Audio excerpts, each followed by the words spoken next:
Hello and good evening, baseball fans. We welcome you to Car Shield Collegiate League TV. Shane Holsey and Will Connerly coming to you from Car Shield Field in beautiful O'Fallon, Missouri. Game one of tonight's doubleheader. The Eagles and the Cornbelters, a matchup of the top two records in the league. Eagles at 10-8, Cornbelters 9-7-2. Read you through the lineup for the visiting Eagles. Kenny Piper stepping in the box right now. He's in left field. Peyton Leeper is a designated hitter. John Stalkup is at first base. Justin Eads is in right field. Noah Jacobson, the shortstop, hits fifth. Hamilton Anderson, the catcher, hits sixth. The first pitch from Ian Losey is a ball, and we are underway. Aaron Hopp, is the center fielder, hitting seventh. Jacob Bauer is the third baseman, hitting eighth, and Jalen Jones rounds out the order. And the left-hander on the mound that's delivering the second pitch of the ball game, Ian Losey, the University of Missouri commit. Boy, he's had the strikeout stuff working. 15 strikeouts, 7 in the third innings so far this summer, and he impressed his last time out, going 2 2/3, and all of those outs were strikeouts. 8 strikeouts in 2 2/3 innings his last time out of the bullpen. He was lights out, Shane. It's fun to see what he can do now to work against top of an Eagles order.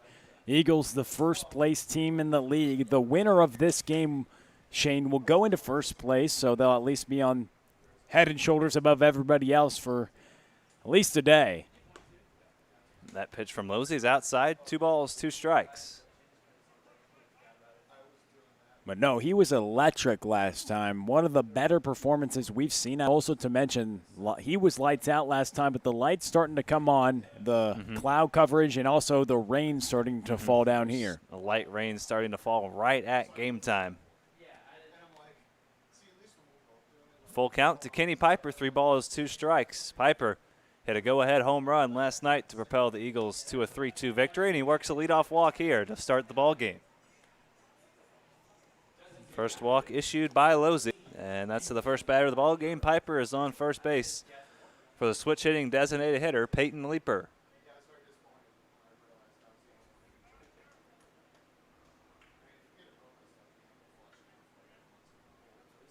So Losey will have to work around a leadoff base runner, and he fires the first pitch high to Peyton Leeper. For Piper, that's walk number 7 on the summer so far in his 48th plate appearance. Peyton Leeper, the infielder, primarily, but serving as a designated hitter here this evening. Switch hitter, hits from the right side against the left-handed Losey.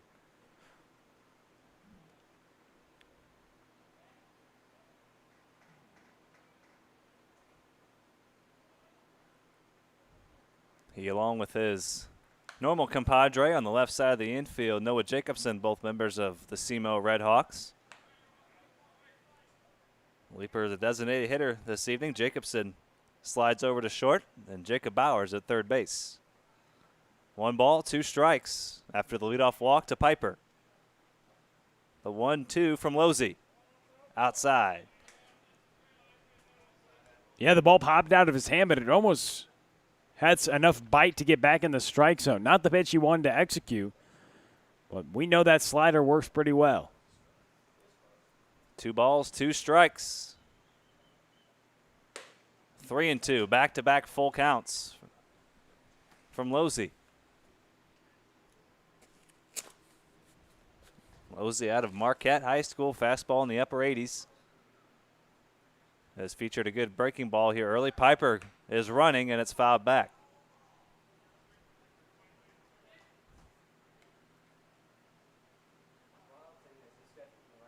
So back-to-back full counts to start the ball game, and Losey will have to throw at least 13 pitches to the first 2 hitters.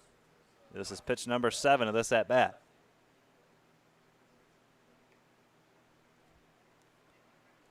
Leeper this summer working on a 15 for 47 batting line, just under 320, getting on base about 43% of the time. A home run, 9 runs driven in, 8 runs scored. The 3-2 from Losey. Foul back. And that's what you have to do, Shane, on a 3-2 pitch. Most of the time you're going to get a fastball. And so you got to be aware for that, and that's what Leeper likely is sitting on. But We'll see what Losey comes with. Another 3-2. Piper's off with the ball, and a stolen base for Piper, brought to you by the O'Fallon Family YMCA, the Y for healthy living, youth development, and social responsibility. For Piper, his second stolen base of the summer. He's in scoring position for John Stallcup.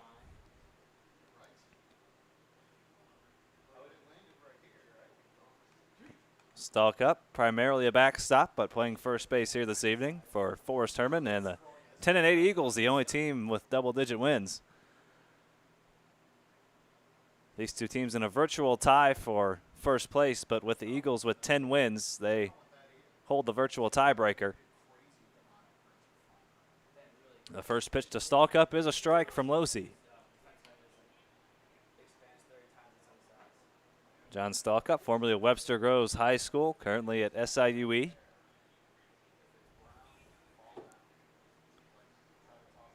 Started 6 games at catcher for the Cougars this spring, and he flares that one out to right, and that'll fall in for a base hit. So runners will be on the corners with one away as that ball fell in front of Brett Pearson in right field. Take you through the starting defense for the Cornbelters. In left field, it's Brandon Olean. In center field, it's Tate Matheny. Brett Pearson is in right. Zach Freeling is at third base. Drew Mize at shortstop. Spencer Nivens at second base. And Drew's older brother, Carter Mize, over at first. And Jimmy Obertop catching Ian Losey. So a base hit for Stallcup, and now runners on the corners and one away for the Quincy University outfielder, Justin Eads. And Eads has come a long way, a big-time guy who's put on a lot of muscle over the past couple years to get to the spot where he's at. We see him, Shane, as a power hitter. Stands around 6'3", 6'4", about 220 pounds. Big, strong corner outfielder. Yeah, he's got the frame for it, doesn't he? Drives the ball with authority, a line drive hitter, but with as strong as he is, some of those line drives get out, just like the one the other day to right center. Formerly a Parkway South High School corner outfielder for the Quincy Hawks, was hitting over 300 this spring. Yeah, and he was a big part of that lineup, Shane, and he will be next year as well. Strike 3 call. He goes down on strikes. Second strikeout for Losey. So dating back to his last outing, the last 10 outs Losey has recorded have been strikeouts. That's pretty good. So make that 17 strikeouts now in 8 full innings for Losey so far this summer. Over 2 strikeouts an inning. That's fouled back by Noah Jacobson. His stuff is really good. Sometimes, Shane, his breaking ball pops out and it kind of misses arm side, but that fastball really plays well up in the zone. That's nice to see from a young pitcher. It shows that he's got really good spin on that pitch, and he gets on top of that breaking ball. It's nasty. He hung a breaking ball there, and Jacobson smacks it into right field, an RBI base hit. Piper comes across to score to make it 1-0 on the RBI for Jacobson. Give Jacobson 6 runs batted in on the summer. Piper, his 8th run scored. And the rain is just steady Eddie, not a ton to be concerned about. But you always want to beware with no metal spikes allowed. Sometimes you can get more slips with the molded cleats on the mound, and just watch out for the slip and slide on the turf when it gets wet. These Eagles had to contend with a wet field a few days ago. Overslid some bases on some stolen base attempts. Twice at third base. And the free swinger, Hamilton Anderson, at the plate in a 1-ball, no-strike count. 1 run in the inning for the Eagles. Looking for more here with 2 outs. A couple of hits in the inning. Long look by Losey. 2-0. But doesn't look like Losey's stuff has been all that bad. Just a couple of pitches up in the zone that Eagles put some good swings on and just picked up a couple of base hits. Does have the walk, and Anderson skies that one into right. Shouldn't be too difficult for Brett Pearson. He comes in and makes the catch. So the Eagles strand a couple. They do get a run on the RBI by Jacobson, his 6th of the summer. And the Eagles lead at 1-0 as we head to the bottom half. Eli Ekton takes the mound in the bottom of the first right after this on Carshield Collegiate League TV.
We want to take this time to thank our proud sponsor, Code Ninjas O'Fallon. Code Ninjas is located on the Deerberg Shopping Center, Deer Creek Crossing, 2955 Highway K in O'Fallon's where you can find them at the intersection of Highways K and N. At Code Ninjas, kids ages 7 to 14 will learn how to code by building small video games with the help of their wonderful sensei instructors. They'll start at white belt, and they'll go all the way to black belt. Come today for a free 30-minute session and try it out. Head to codeninjas.com/mo-O'Fallon or call 636-851-9634. That's codeninjas.com/mo-O'Fallon or 636-851-9634. Code Ninjas O'Fallon. Kids have fun. Parents see results.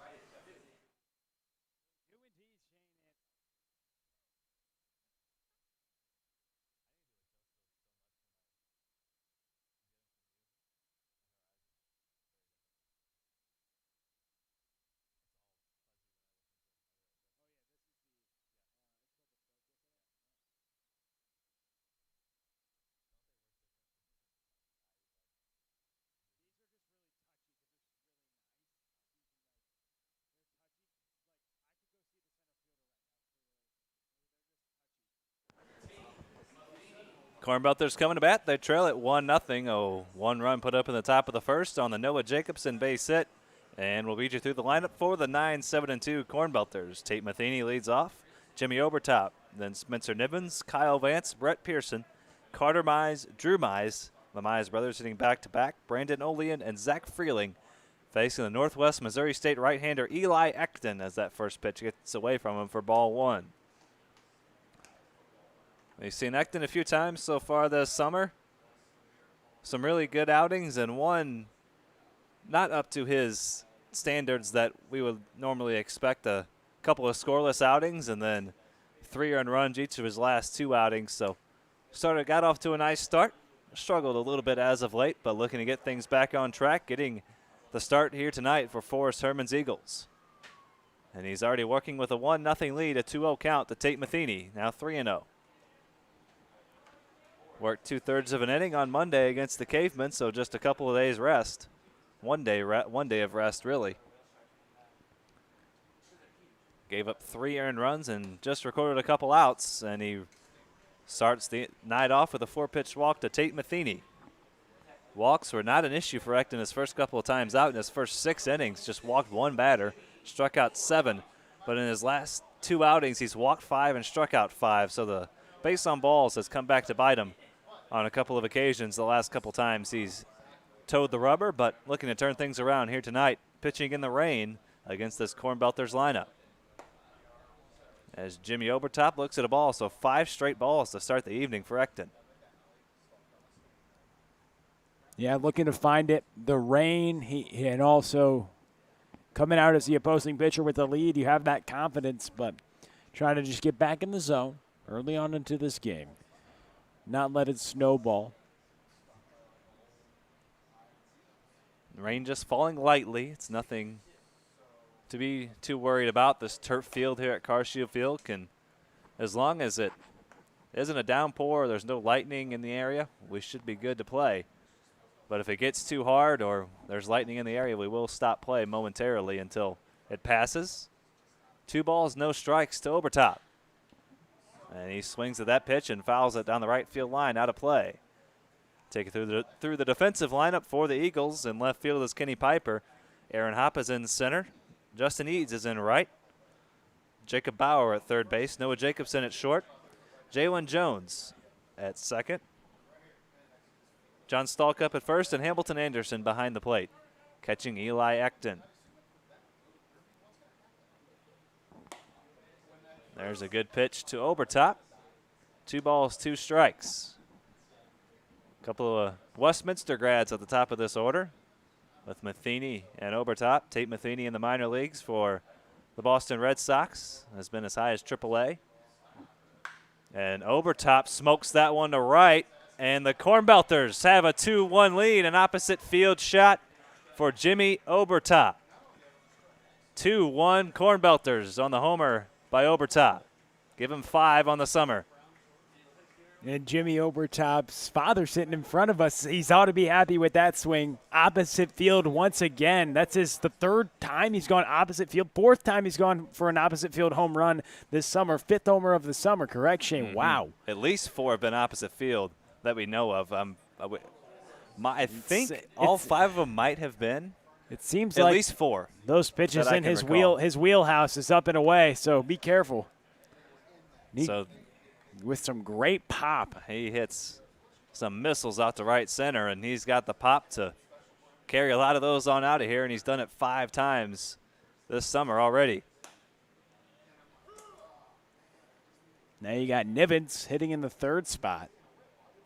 I believe that's the first time we've seen him be the 3-hole. We've seen him hit 1st, 2nd, 8th, 9th sometimes, but hitting 3rd for Joey Hawkins tonight, and he comes up to the plate, and the first 2 guys have already scored.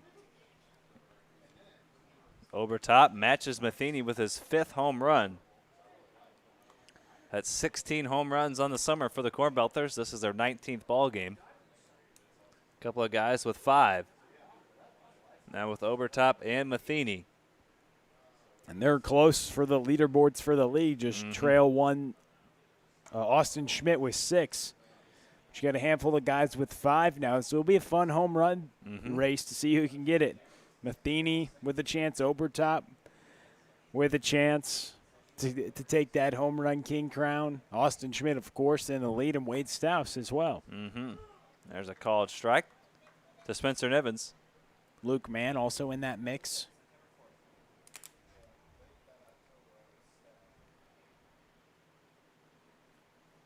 Three balls, 2 strikes to Nivens. And he grounds that one out to second. And Jalen Jones tosses on to Stalkup for the first out.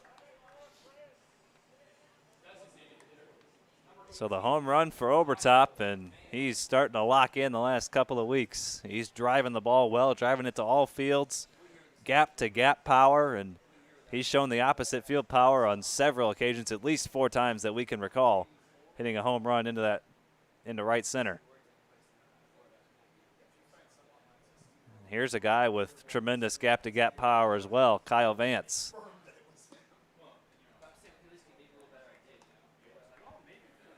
Vance he started off hot and hasn't cooled down since. A .385 hitter coming into play, getting on base almost 47% of the time. He's not going to get on base here. A couple of ground outs to second and 2 away here in the first. So after the walk and then the homer, a couple of ground outs to second base. And now Brett Pearson, the right fielder.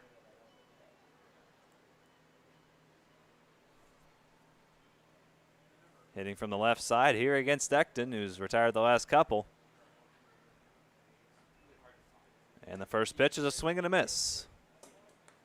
Great pitch right there. Pulled the string on the first pitch to the left-handed hitter. And we know Pearson, he's a great slugger. He looks at a ball, 1 strike. Pearson was involved in one of the crazier endings we've seen here in the Car Shield Collegiate League. Hit a ball off the right center field wall with a tie ball game in the bottom of the last inning. Stretched it into a triple, and the throw from center field was well high and sailed into the bleachers, and Pearson came in to score for the winning run. Yeah, that ball sailed over Joey Hawkins, the third base coach and manager for the Cornbelters, but that was one of the more wild plays we saw. Today was just a wild game. Telling the people before the game down on the field, hey, they have about 25 walks in the first game. They're surprised it took only 3 hours. Thought it could have been much longer than that. The 2-2 from Ekton in the dirt. Again, these only 7-inning games, of course. But 25 walks. 25 walks. It's almost impressive that it was only 3 hours. There's the second walk of the inning for Ekton. So he surrendered a leadoff walk to Tate Matheny and then a 2-run homer by Obertop. A couple of ground outs and now a walk, and that brings in the older of the Mize brothers, Carter. And Carter, still with 2 years of eligibility left, you could, in one way you look at it, he could be done. But he's still got 2 years left. It's like he's only halfway through his college career. Mm-hmm. Even though he's played a couple seasons at a junior college and at Missouri Baptist, and he's going to take him. He wants to play as long as he can. I was on the field talking to him before the ball game. He's a great hitter. Big-time power from the left-handed batter's box, as you like to say, gets him some up there at the plate. Oh, he gets some. He got all of one the other night. He hit his first home run last night, right, to right field. Man, he got all that baseball, that's for sure.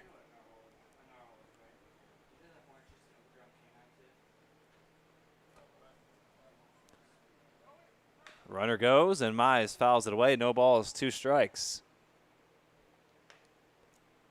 Mize has driven in 6 so far on the summer. That 1 home run that came yesterday against the Cavemen. And that crazy 8-7 ball game, a back-and-forth game, a lot of hits, 23 hits, 15 runs. Crazy, crazy ball game. How about the Cavemen scoring 20 runs the last couple games with a 12 spot put up today on the Gems? They're the beneficiaries of several walks, but still hitting the cover off the baseball. That middle of the order starting to come around. And really defined now with the addition of Gutzler. And Mize chops that one. And Stallcup smothers it and steps on the bag for out number 3. A 2-run homer for Obertop. Jimmy Obertop gives the Cornbelters a 2-1 lead as we head to the second. Here on Car Show Collegiate League TV, 2-1 between the Cornbelters and the Eagles. Thank you for joining us. Lots more baseball coming, hopefully.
To the top of the second we go. 2-1 Cornbelters. A 2-run homer by Jimmy Obertop. In the bottom of the first, Noah Jacobson had an RBI base hit, and Aaron Hopp starts the second inning off and buzzes the tower of Ian Losey with a base hit right back up the middle. Welcome to the second inning.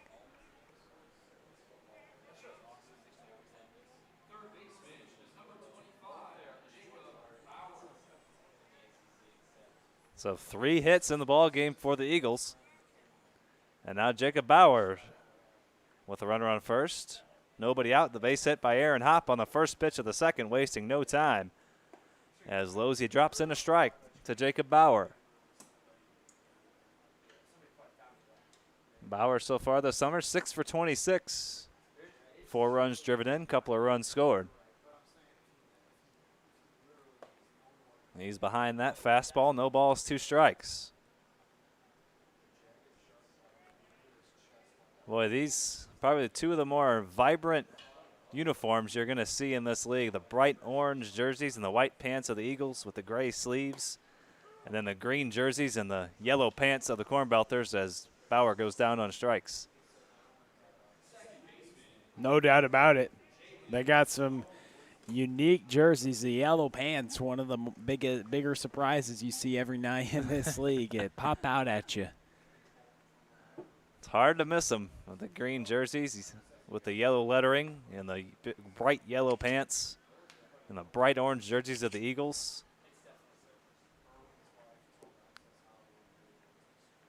And then the bright yellow hats as well of the Cornbelters.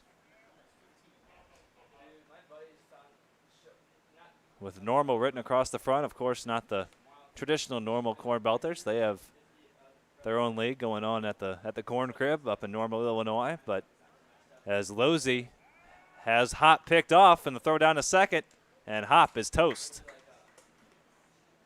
So score that 3-6 on the putout. And a caught stealing for Hop.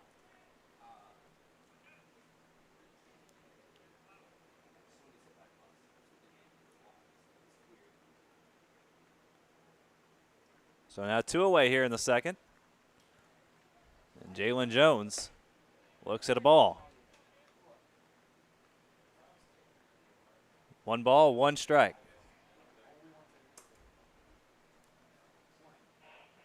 The 1-1 from Losey. Fouled away.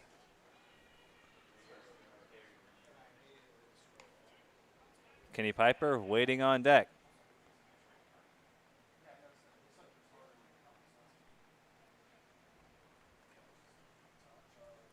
One ball, 2 strikes to Jalen Jones, the 9th place hitter, and he looks at a ball.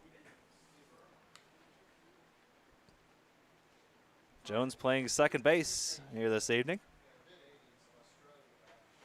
Teammates with fellow Eagles teammate Aaron Hop, formerly at Lincoln College, as he looks at what was called ball 3, probably should have been strike 3. Nonetheless, 3 balls, 2 strikes.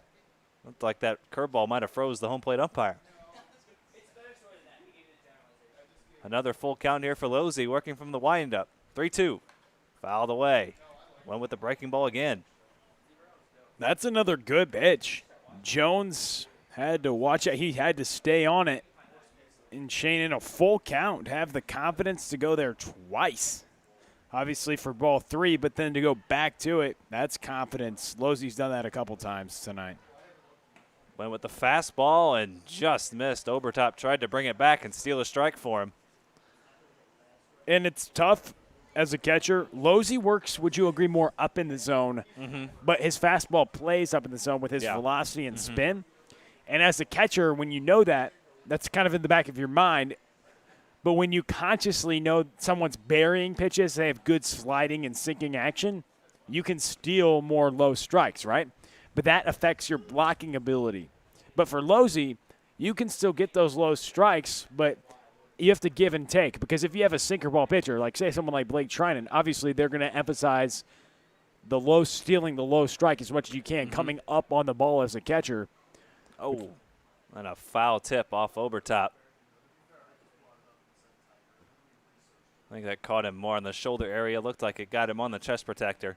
Yeah, and the umpire wants to give him a second. But the point being, sometimes you have to take into account there's a dichotomy that you have to balance between the emphasis on blocking versus the emphasis on framing, especially for a pitcher who wants to get those low strikes. Well, hope Obertop's okay, a little shaken up. Yeah. He was pointing towards the padded area near his right shoulder as to where that foul ball got him. No balls, 2 strikes. Kenny Piper, his second plate appearance here, hitting with 2 away and a runner on base. Jalen Jones here in the second. No balls, 2 strikes. Jones off with the pitch. Obertop struggled with the handling a little bit. A stolen base for Jalen Jones, brought to you by the O'Fallon Family YMCA, the Y for healthy living, youth development, and social responsibility. For Jones, his 8th stolen base, and now 10 attempts so far this summer. And Piper skies that one a mile high. And the second baseman, Nivens, battles the rain and puts it away for out number 3. We're through 1.5, 2-1 Cornbelters as we head to the bottom of the second. You're watching Car Shield Collegiate League Baseball on CCL TV.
Drew Mize leads things off here in the second inning. First pitch swinging on a breaking ball by Ecton to swung through for strike one.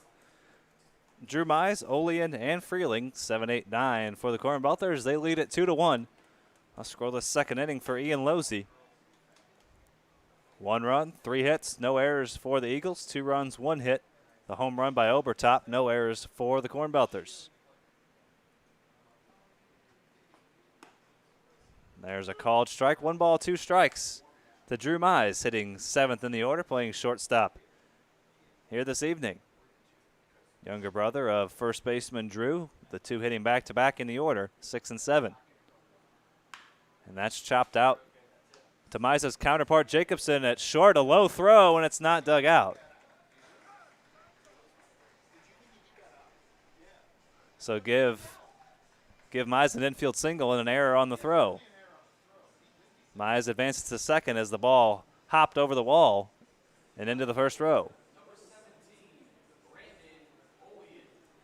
It's a tough play, but Jacobson can make it. The throw low. You give that a hit, but hit and error on the throw. You know Jacobson, he's been silky smooth with the glove this summer.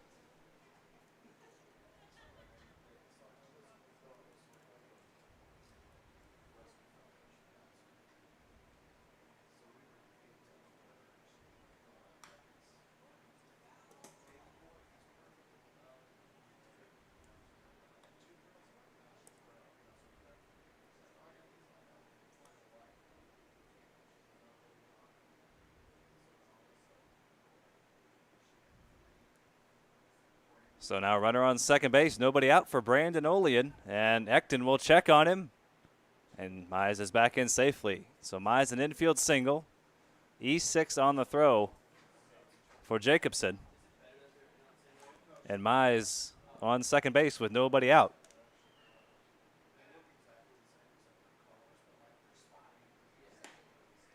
There's a called strike to Olean on the outside corner, no balls and 2 strikes to the University of Missouri St. Louis outfielder. Wears number 5 for the Tritons, the number 5 on the back of the black helmet.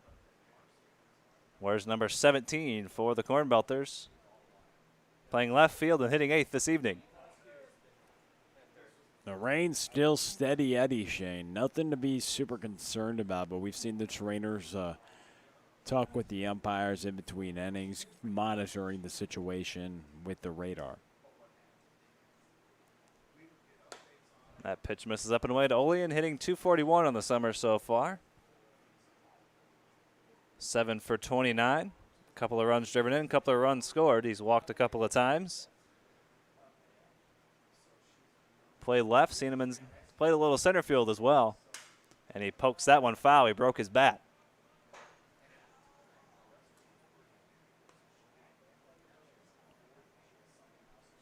So Olean will get a new piece of lumber at ink. Not a swing result that you usually see for a broken bat, but nonetheless, the bat might have already had a small chip in it. Maybe that one did it in, but not a clean break, but you can tell by the sound of the bat. It's more of a high cracking sound as opposed to a solid contact swing when the bat breaks.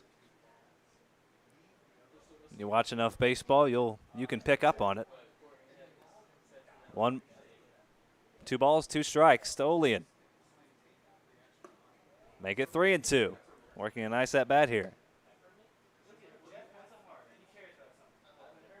Zach Freeling waiting on deck. Drew Mize out at second after the base hit and the throwing error.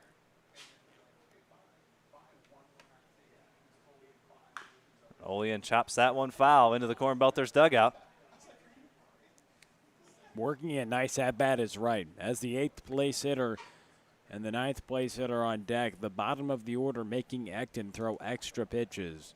The Cornbelters already squared him up in the bottom of the first with that Obertop 2-run home run. And they're looking to do more damage here to start off the second.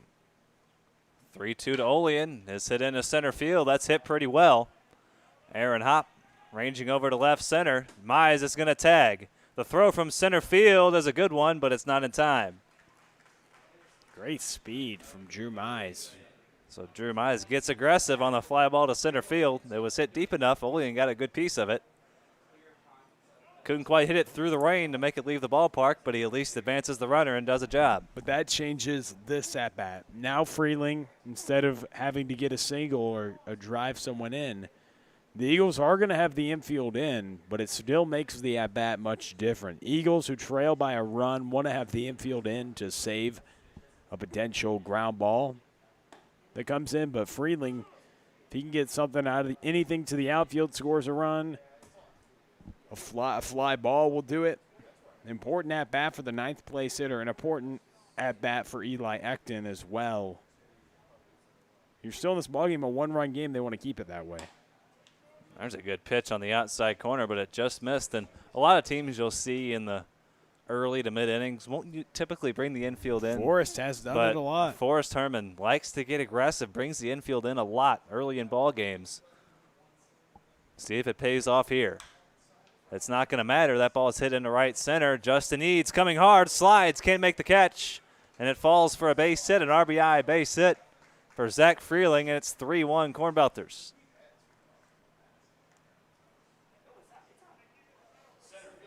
Second RBI on the summer for Freeling, and he picks up a base hit. Drew Mize scores to make it 3-1. Justin Eads gave it a good effort, made a sliding attempt in shallow right center.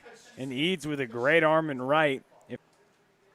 Noah Jacobson on a dive. Wow, what a play to end this inning. Incredible. And what a way to send it to the third inning. The Cornbelters do get a run. They lead it 3-1, but a nice play by Noah Jacobson to start the double play, and the turn by Jones on the first. 3-1 Cornbelters. Will Connerly will tell you about the middle innings here on Car Shield Collegiate League TV.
This inning brought to you by Interco Recycling. Interco's been recycling non-ferrous industrial metals, batteries, computers, and electronics since 1996. The company operates a 400,000 square foot, 45-acre facility on the Illinois side of downtown St. Louis.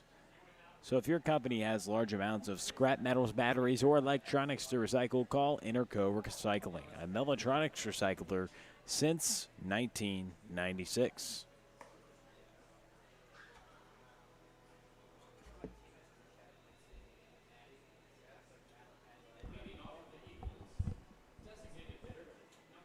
The battle for first place tonight here in the top of the third, a 3-1 Cornbelter lead. Ian Losey, the left-hander, and Mizzou commit on the mound. He'll face 2, 3, 4 in the lineup for the Eagles. Peyton Leeper, the designated hitter, then John Stalkup and Justin Eads due up this inning. First pitch fouled back by Leeper, who struck out looking last time against Losey. Shane, that's a trend we've seen when Losey's been on the mound. He's been able to rack up the strikeouts. He's looked pretty impressive with his stuff.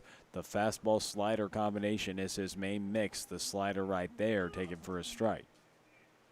And he's one of the rare guys in this league who actually like to work more up in the zone. We see a lot of those sinking, running fastballs. Losey, it's a little flatter, but it has a lot of spin on it. It makes it look a lot harder than it really is, especially when he challenges hitters up in the zone, which he likes to do.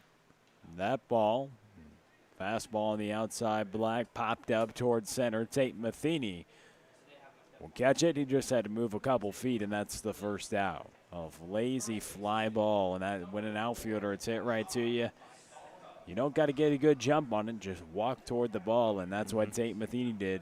Kind of a lazy pop-up in the air, and that's what the kind of stuff. That kind of looked like a fastball right down the middle, but Leaper was a little behind it and popped it up, just missed it, a tick behind. Right on time right there, John Stallcup belts that one straight up the middle, a line drive to center field, and a one-out single for John Stallcup. He's 2 for 2.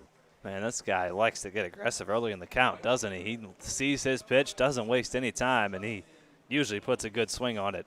Well, if he knows a fastball's coming, he can catch up to any fastballs. We saw him get a hit off Tyson James on the first pitch, and the same thing with Losey. We saw the hit right away. Young guys who can, hit 90 miles an hour, he's ready to go. The SIU catcher, former Webster Groves High School standout, now on first base for 2 for 2 day. And Justin Eads at the plate. First pitch misses up and away from the left-hander. And these hitters in this league, you see enough. Well, to get to this level, you have to be able to hit velocity. There's a reason you're playing at this level. What gives these hitters fits a lot of times is the breaking stuff, the sliders, the curveballs, the change-ups. These hitters, most of these hitters, can catch up to 91, 92 miles an hour, especially these Division I players, these professional players. They're used to seeing 90 miles an hour day in, day out, whether it be from their own team in inter squads or playing in competition. And this guy at the plate right here is used to seeing 90, 91, 92 as well with the arms that Quincy University has. Definitely with the pitching staff. I mean, the velocity isn't something. It's obviously something that the hitters don't like a lot of the times when you're blowing it away on guys at 94, 95. But the upper 80s, low 90s mark, a lot of these hitters can catch up to it. The thing is, when you can couple that with command with an off-speed pitch, it makes that feel even harder because you have to worry about 2 pitches. I mean, a hitter can catch up to 100 if he can sit on it. Yeah, if that's all he's throwing, he can catch up to it. A lot of times these effective pitchers have multiple pitches. Devin Turbeck, 3 pitches. Ian Losey has a couple pitches, so you can't just sit on his fastball or he'll fool you with the breaking ball. You see a lot of young, talented arms that just have a fastball. Yeah, they may throw 98, and they have velocity for pitching in baseball. I always thought velocity equals opportunity. Velocity doesn't equal success. Velocity equals an opportunity to get more looks, to get more offers, to have a more upward trajectory. It's much more sexy to have that velocity, and it helps you out more in the long term because it's less reaction time. You have more margin for error. It equals opportunity, but it doesn't ultimately equal success. We've seen people without velocity have success and with velocity not have success. So it's not a success factor, but I think it does play a factor into the equation of success because the hitter has less reaction time. But you have to couple it, especially at this level and beyond, with a breaking pitch like Losey did right there to get Justin Eads on the slider. I mean, you look at all these big-time pro arms that throw upper 90s, some touching 100. You look at guys like Chapman, Aroldis Chapman, Jordan Hicks. Then you look at guys like Kyle Hendricks that throw 86, 87 miles an hour. There's a lot of pitchers in this league that throw harder than that.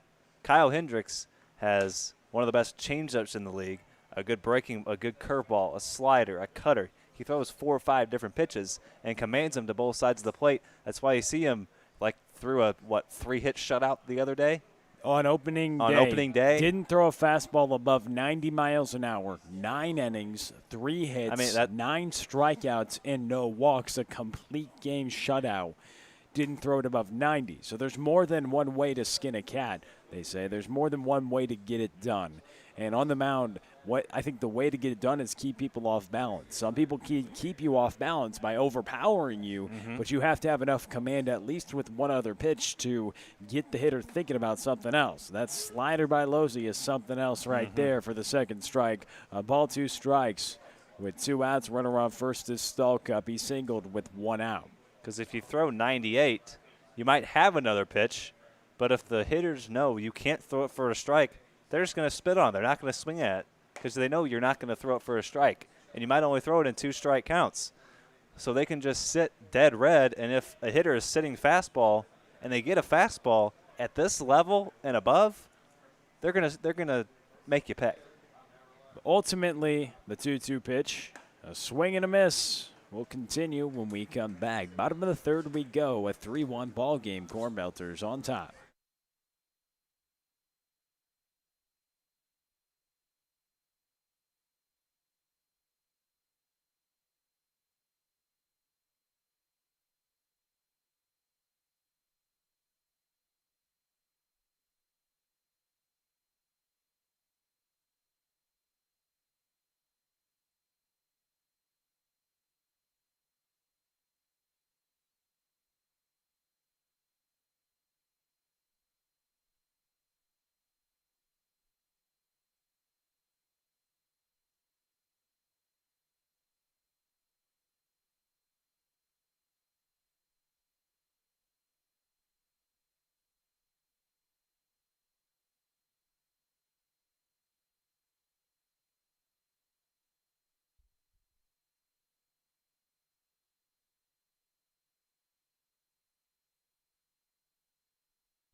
Jimmy Obertop, Spencer Nivens, and Kyle Vance. 2-3-4 for the Cornbelters in the bottom of the third inning. A 3-1 ball game. Welcome in. Shane Holsey, Will Connerly here with you on Car Shield Collegiate League TV. A battle for first place here tonight. A beautiful evening. The lights are on a little earlier. The clouds and the rain coming down just a bit at Car Shield Field. First pitch from the right-hander acting.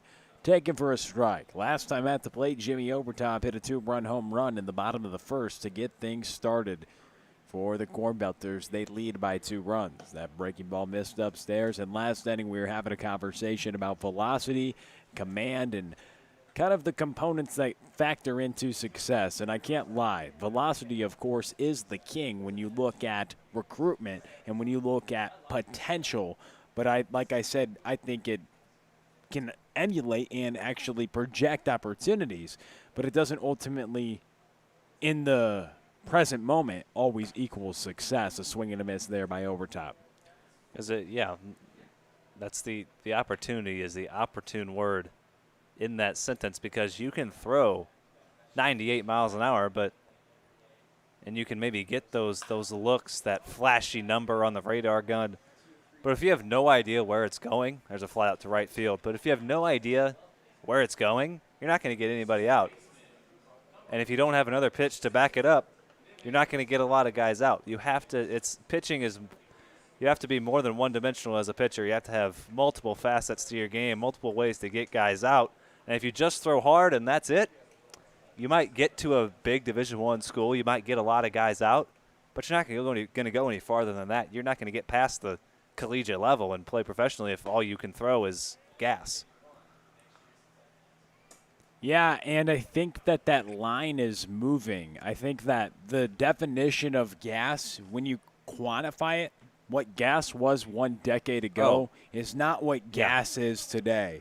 I think that if you do throw, and we're setting the line of gas now, it has to be basically 100. It has to be something that's gas. I mean, for this league, 95 plus. We've seen that 5 times, I think, for 5 different guys who've hit 95 in this league. I mean, that's firm. That's hard velocity. But I think that if we're quantifying gases, you can be so firm that you don't have to be as fine. And the harder you throw, like I said, the less margin, the more margin of error that you get to have. You can throw it right down the middle. As Spencer Nivens has a swing and a miss right there on an outside fastball. You can throw it in the strike zone, in a wheelhouse of a hitter, and he can take a big whiff. Yeah. You have more opportunity. But if you throw slower, like a Kyle Hendricks, what does he do? works both sides of the plate, mixes and matches. The command is always great, but when you look at the debate between what's more important, velocity or command, it's hard to say because if you have good command and no stuff, you are going to get shelled if you consistently are in the strike zone. So obviously it's a dichotomy. It's an interesting debate to have, but my 2 cents on the fact is velocity, I think more can never hurt you really at this level. A pop-up in foul territory right there. Stall Cup will catch it. We'll continue our theme of the night when we come back. We head into the 4th inning, 3-1 ball game. Cornbelters on top.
Contenders. Top of the 4th, Hamilton Anderson. Contender Shane Holsey, Will Connerly here with you on Carcio Collegiate League TV. Hamilton Anderson with us in the box now, batting to lead off the top of the 4th. Ian Losey working in his 4th inning. A 3-1 ball game, a 2-run Cornbelter lead, and Hamilton Anderson now on first base. That ball comes inside. The breaking ball didn't break enough, and it tags Hamilton Anderson.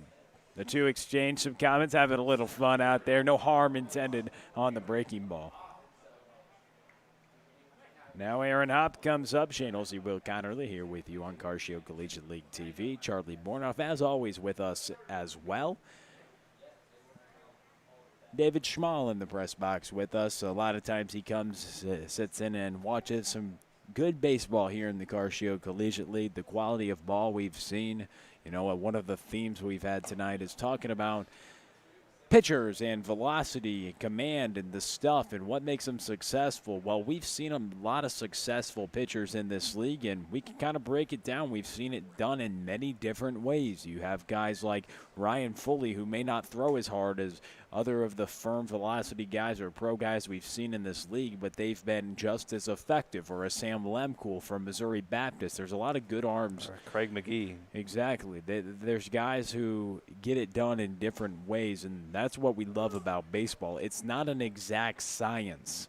We talked about the book, The Science of Hitting, The Art of Pitching, but it all seems like an art, the art of the game of baseball, because it's not an exact formula to guarantee yourself a success. But although the game is trending that way, you see a lot of data-driven general managers, coaches, and analytic teams now pursuing that front in Major League Baseball, and that is kind of the trend that things go. It's a data-driven analysis for success, and the lines are blurring in that regard as Hop, a swinging bunt, he'll retire, and Hamilton Anderson, who was hit by the pitch, will get to second base. And it's Shane, the lines are starting to blur now between old school clubhouses and the new school clubhouses, the current generation of young people pursuing the game who really are into the data and the analytics and see how it can help them. You have things like the shift and things that people can do in terms of player development. You talked about the steroid era. Well, the era now is player development. Make the most of your potential. Look how many guys that can get created by going to a warehouse, a developmental center like Driveline for a summer, and they recreate the way they pitch. They gain velocity 5 to 10 miles an hour, and they're a completely new player or pitcher. You can transform yourself through discipline, hard work, and going to train with new biomechanics and getting a whole new plan of what you're going to do with player development. It's the biggest thing in the game right now, Shane. And there's a case to be had for both sides. There's a reason the old school is stuck around so long. It's a old saying, if it ain't broke, don't fix it. Well, there's more than one way to skin a cat. Like, there's multiple ways to get the job done, and when you can combine the best, in my eyes, this is just coming from me, so take this with a grain of salt, but in my eyes, the best way to go about it is a combination of old school and new school. There's a reason the old school tactics have stuck around for so long, because they've worked. But there's new ways of doing things. There's new technology. There's new training techniques. There's new workout techniques. The training we have nowadays compared to 30, 40 years ago is way so much. You can't argue that it's not better. The training that we have today, the medicine, the workout facilities, all that stuff is better than it was 30, 40 years ago. That part itself can't be argued. The only argument is whether the old school different things as compared to now, where you're focusing on building velocity and all these different the video. One of the biggest game changers has been video. Being able to watch yourself on video. 30, 40 years ago, there was video, but it was a lot. Pull out your iPhone or your iPad, record yourself, and there's apps like, say, Rapsodo that can track your pitching data coming off the bat. It has a different feel every time you hit it. You can tell whether you barrel it up or not. And now there's technology that can tell you whether you barreled the ball up or not. So not getting caught up in so much of the analytics that you forget baseball is a feel game. It always has been that way ever since the beginning. It's about feeling in, because if you're focused too much on the technology while you're in the game, you don't have an iPad or an iPhone or anything in front of you. You have to be able to feel what it's like, what you're doing wrong. If there's something going on with your swing, and you're not going to make drastic adjustments during the game, but baseball is a game of adjustments. You have to be able to adjust in-game, not just in your training.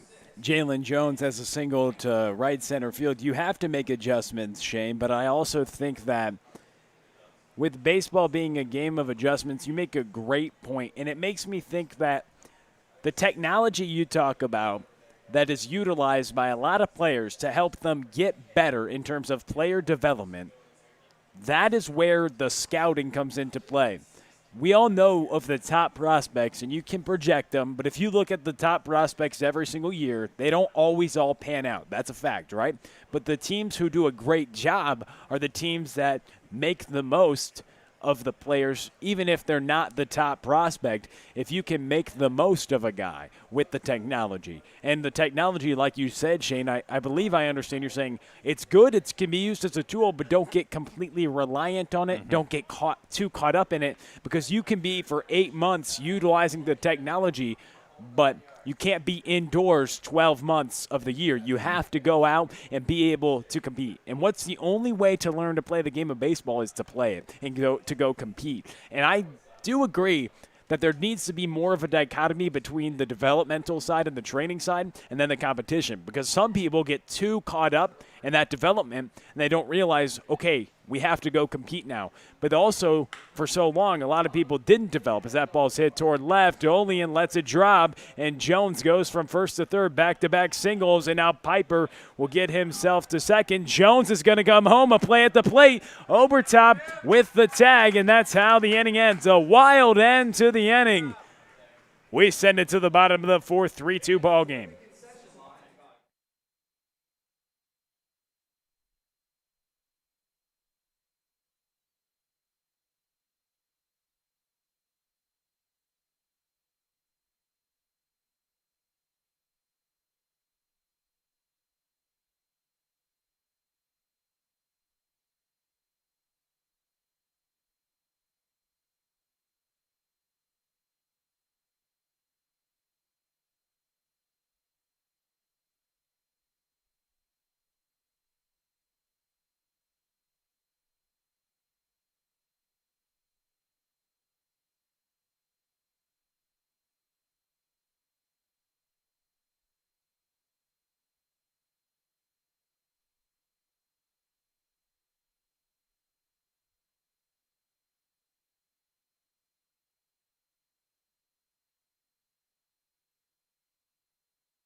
A little bit of rain coming down here in the bottom of the fourth inning. It's been steady Eddie all game long. Here in the bottom of the fourth, the Cornbelters come to the plate. Brett Pearson, Carter Mize, and then Drew Mize.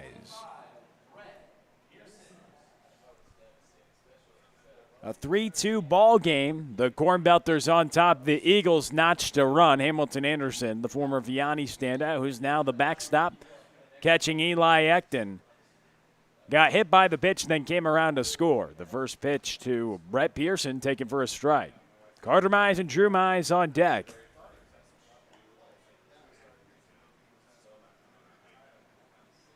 And the pitch from the right-hander grounded to the right side. We saw Matthew Hess on the mound earlier today, and we obviously know he had the same last name of a big pitching prospect and just a big human like Matthew Hess, the 6'7" right-hander, as Zach has. But then you got a couple Mizes on deck. It makes you think of one of the top pitching prospects in all Casey of baseball, Casey Mize, probably the best if you look at MLB.com's prospects, and they're both in the Tigers organization. A little connection for you there. A ball, 2 strikes is that first pitch for a ball missed way upstairs, and Brett Pearson pops this one up towards center. The shortstop, Jacobson, Hop calls him off and will catch it in center field for the first out. That brings up Carter Mize to the plate. And Carter Mize, you look at his batting average, it's not the highest, but we know what he can do. He was the MVP of the Metro League last year. He's squared up some baseballs, but he's been a little unlucky. A lot of teams are shifting him hard to the right side. Here the Eagles in the bottom of the fourth with one away. No shift, straight away in the outfield and the infield. We saw him hit his first home run of the summer, a 2-run shot last night. And the Missouri Baptist standout never got pulled out of the lineup this year in 2020 in the shortened season. Started 19 games for him. Fouls it down the right field line for the first strike. Eli Ecton, Northwest Missouri State right-hander, had a couple appearances in his redshirt freshman campaign in 2020. And ahead on Mize, 0-1 the count. 1 out after Pearson flew out to center field.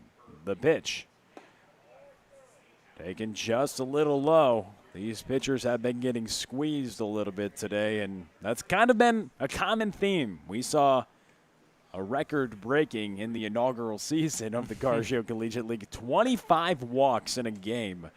Shane, and that was the most walks I had ever seen in a game. Competed at the high school level or above. That was one of the more weird games I've seen. Even the last 2 days, we saw 20 hits through 5 innings last night. We saw 25 walks, and we see a shot to right field. Justin needs 1 hop, and he'll get it a single for Carter Mize. So now Drew Mize comes to the plate. Let's see if his brother can't do the same thing. Carter Mize, you're not going to see a lot of balls hit to left field off the bat of Carter Mize. He's a dead pull hitter. There's a reason teams have shifted on him, but he's going to hit the ball hard. He's going to get his fair share of hits just by hitting the ball hard enough to put it in the gap, and that ball had a little top spin on it, just kind of fell, kind of a sinking line drive in front of Justin Eads. And it's a good matchup for Carter Mize. He's really good against right-handed pitching. You can't say the same when a left-hander's on the mound. The first pitch for a strike to his brother Drew Mize. We see the connection of brothers in this league, Tommy Woods and Desmond Woods, even a cousin in there, Josh Gibson, with him a swing and a miss right there by Drew Mize. 0-2 the count. And also, they seem like brothers when they play together, Shane. Nick Neville and Evan Martin, they're roommates, both at SIU, and big-time players for the Salukis and the Hoots. They'll be in action tonight. Carter Mize getting way off first base. He was going to go as far as he could before Ecton stepped off. Now, as a pitcher, when they yell step off, you got to keep your cool. A lot of balks. Exactly. We saw an awkward balk earlier today as that first ball's taken up and in. 1 ball, 2 strikes. The right-hander Ecton with the high socks. I love the rain coming down a little bit. Here with 1 out and 1 runner on. The pitch is grounded up the middle. Jacobson a dive, but it's a single up the middle. The Mizes go station to station, a couple singles. Carter gives him a little clap, and that brings up the UMSL left fielder, Brandon Olian.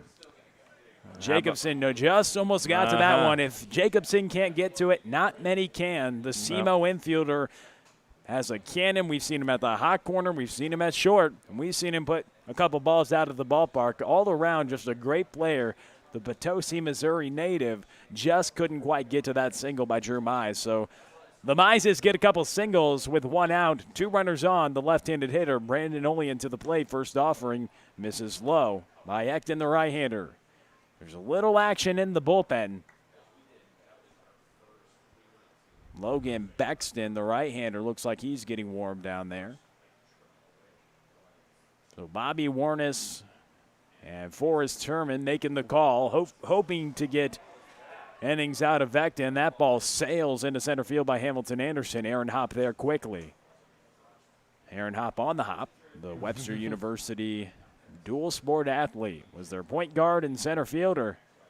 Plenty of puns there. You mentioned he had a good hop on the basketball court, but he shot well from the free throw line, 87%. That's efficiency right there. Especially as a point guard, you're handling the basketball a lot down the stretch in those games. The Gordlocks, though, he used up all his eligibility on the hardwood. He will be on the diamond coming back for a 5th season with the extra eligibility. 2 balls, no strikes, 1 out, 2 runners on the pitch. Missed upstairs by Olean. Man, there. The home plate umpire is not giving these pitchers much. Ecton, it looked like that one was a little out. It could have been a little up right at the letters. Ecton had to ask, and sometimes you see pitchers do that just to get a better feel for the strike zone and let you know, hey, I thought that was right there. Where'd you have that miss? That one missed up and away. So a couple singles and a walk. Bases now loaded for the Slew Billiken, Zach Freeling, Forrest Terman. The manager will make the trek to the mound. It looks like he's making the call to the bullpen. Bases loaded. Zach Freeling coming up. Here in the bottom of the 4th, it's a 3-2 ball game. Cornbelters are on top. Can they add to it? Bases loaded. Zach Freeling coming up as Logan Bexton comes into the ball game next. A little rain coming down at CarShield Field. Stick with us. Bases loaded coming up next.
The Slew Billiken, Zach Freeling coming up to the plate with the bases loaded. Cornbelters on top 3-2, but a chance to break things open. Bases juiced, 1 out, and the reliever Logan Bexton into the ballgame. Logan Bexton, the 5'11 junior, Westphalia, Missouri, former Fatima native. The right-hander comes set, first pitch to Freeling upstairs. He was at State Fair Community College, had 5 wins on the mound, 46 strikeouts, and 64 innings pitched. And in 2020, had 30 in the third and a 5.34 earned run average at William Woods. The right-hander comes set and delivers the pitch. Freeling skies it in the air. Jalen Jones under it in shallow right field. And that will be caught. The out by the infield fly, and Jones corrals it in. 2 outs. Bexton comes in and gets a huge pop out. Now somebody that's been tough to get out this summer. The Boston Red Sox 4th-round draft pick, Tate Matheny, coming to the plate with the bases loaded. Not a sight you want to see as a pitcher. Can Logan Bexton bear down here in the bottom of the 4th and keep the deficit where it's at for the Eagles? Bases loaded, 2 outs in the bottom of the 4th. The Cornbelters lead by 1, but a chance to make it more with the top of the order up. And the bases loaded, the man on deck, Jimmy Obertop, Michigan's catcher, hit a home run to right field, a 2-run shot. Matheny at the plate already has gone yard 5 times this summer. Logan Bexton on the mound, the pitch outside. 1 ball, 1 strike.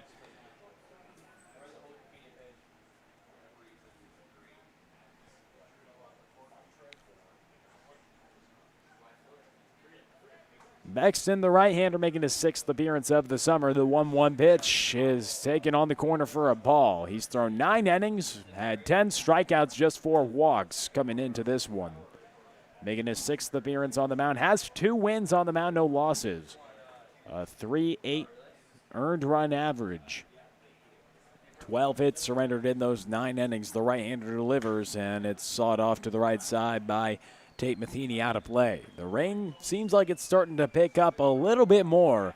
Most of the fans under the awning, or they're under right in front of us in the press box where with their umbrellas. The umbrellas or the seats are covered by the first couple rows under the press box here at CarShield Field. But they're trying not to get wet like most of the players are out on the field, and no metal cleats. Sometimes you can slip a little bit more on this turf. The turf just gets slippery. So bases loaded. 2 balls, 2 strikes, 2 outs. Cornbelters on top by a run. Bexton facing his second hitter. It's Tate Matheny trying to do some damage and extend on the Cornbelter lead. The 2-2 is hit to the right side. That's going to be a couple runs. It hits off the wall. 1 run's in. 2 runs are in. And rounding and stopping at third is Zolian. But Matheny is gunned down by Justin Eads in right. A great throw from Justin Eads, but a couple runs come across. 2 across on the Tate Matheny single, who he tried to stretch it into a double. A wild ending to the bottom of the 4th. 5-2 ball game. We send it to the 5th on CCL TV.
This inning brought to you by Interco Recycling. Interco's been recycling non-ferrous industrial metals, batteries, computers, and electronics since 1996. The company operates a 400,000 square foot, 45-acre facility on the Illinois side of downtown St. Louis. So if your company has large amounts of scrap metals, batteries, or electronics to recycle, call Interco Recycling, 1-877-258-3601, or go to the web at www.itcscrap.com. Interco Recycling, a Mellatronics recycler since 1996. New arm into the ballgame, Craig McGee Ian Losey, the rising Mizzou freshman, 72 pitches, 6 hits surrendered in 4 innings of work. He surrendered 2 earned runs. He had 5 strikeouts to 2 walks and turns things over to the right-hander, Craig McGee, the Lutheran North High School graduate. And the first pitch is ripped to right field. He's greeted with a single. Peyton Leeper getting on base quickly, and now 1 on to lead off the top of the 5th inning. John Stallcup to the plate. He's 2 for 2 today. And for Losey's day, certainly he's going to tell you, not his most spectacular outing he's ever going to have, but he was pitching in the rain the whole time. He did just enough to keep his team in the game. Just keep your team, keep that lead for your team, and just turn it over the bullpen, let them finish the job. He gave his Nice team job. a Nice chance, job. going 4 innings, limiting the damage, just 2 runs. He comes out of the ball game, and his team's on top. That ball's hit softly, tapped to the pitcher, McGee, who fires it over to first and gets the out. John Stallcup retired for the first time today, but ineffective, advances Leeper over to second base. You'll take it with Justin Eads coming to the plate. Eagles trail by 3 runs here in the top of the 5th, looking to get something going, at least scrap away. They only got a couple off Ian Losey, who threw 72 pitches through 4 innings. Looking for more after a couple came across in the bottom of the 4th for the Cornbelters' last half inning to extend their lead to 3 runs, 5-2. They're on top. Craig McGee into the ball game. McGee, first pitch foul back by Eads. And how good was that throw from right field by Justin Eads to cut down Tate Cannon. Matheny at And second how base? impressive was it? Rifle. That Tate Matheny looked like he didn't even. He just It flicked looked that like ball. a foul ball, and He hit just just a little flicked it. tapper, and it hits off the top of the wall. Granted, it's 299 to right. He literally tapped the baseball. It hits off the wall, and Justin Eads smokes this one to left. Only in runs and catches that ball right at hip height for the second out. And we can't overlook the play off the wall, too. That's not easy to play a ball off that wall. It's hard to judge how far away you need to be, and he judged it absolutely perfectly. Thought that was going to be a for sure double. Matheny was already going around first when it hit off the wall, but Eads just an absolutely beautiful play, playing it off the wall and just firing a strike into second base. With a wet ball playing on wet turf, that's not an easy thing to do. Noah Jacobson smokes it to Drew Mize for the 3rd out, so Craig McGee lets up a leadoff single on the first pitch he throws to Peyton Leeper, but then a pop out, a fly out, and a line out to the shortstop, Drew Mize. To the bottom of the 5th we go, 5-2. The Cornbelters on top, and they now come to the plate.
Jimmy Obertop, Spencer Nivens, and Kyle Vance.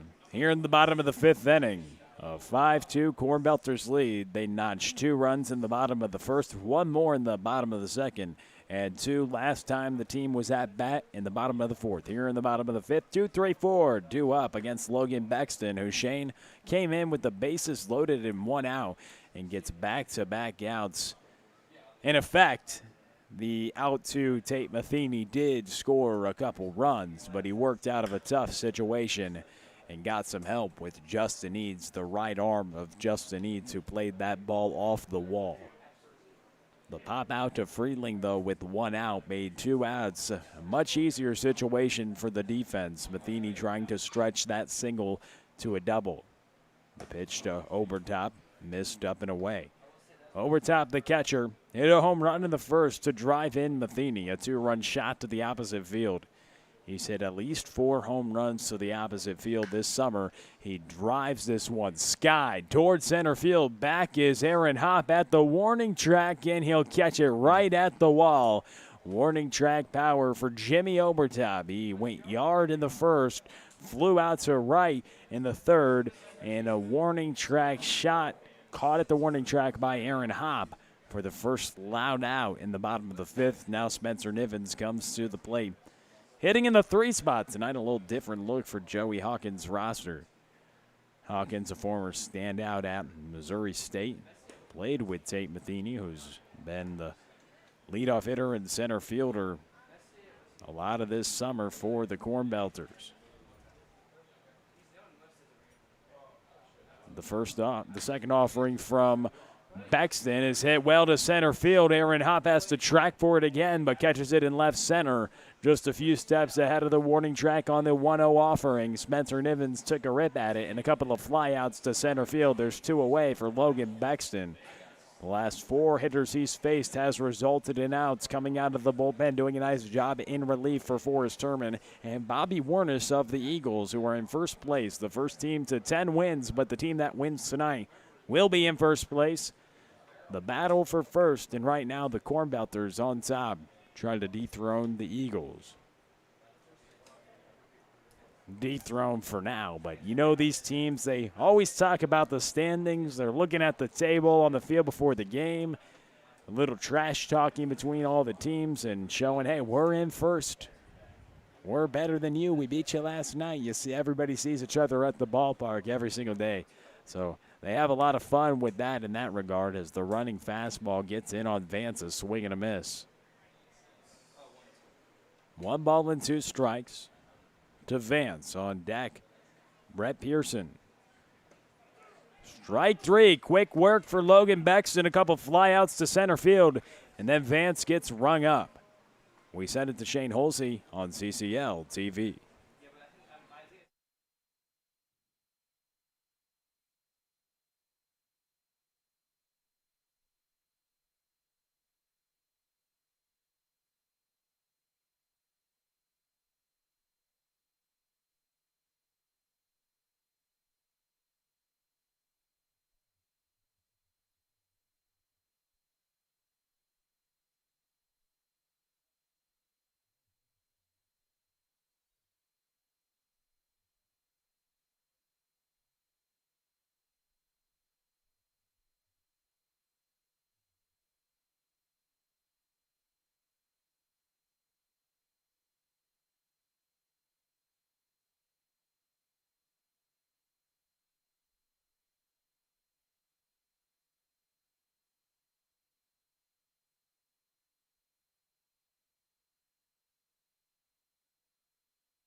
Craig McGee back out there for inning number 2 of his night.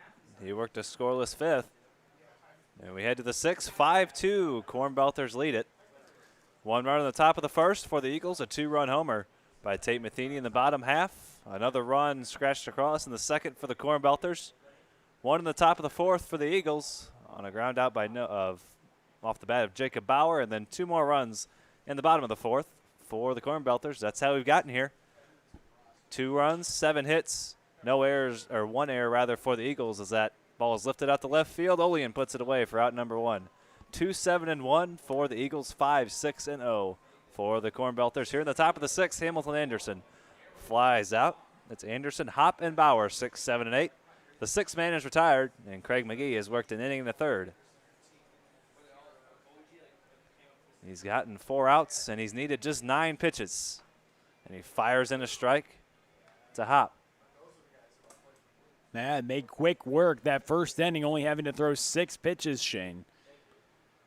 And after Peyton Leeper was the first pitch firing, in the first pitch swinging in the 5th, the leadoff single, he got 3 straight outs. He kind of settled in now. 0-2 count here to Hop. And a check swing, ball in the dirt, did not go.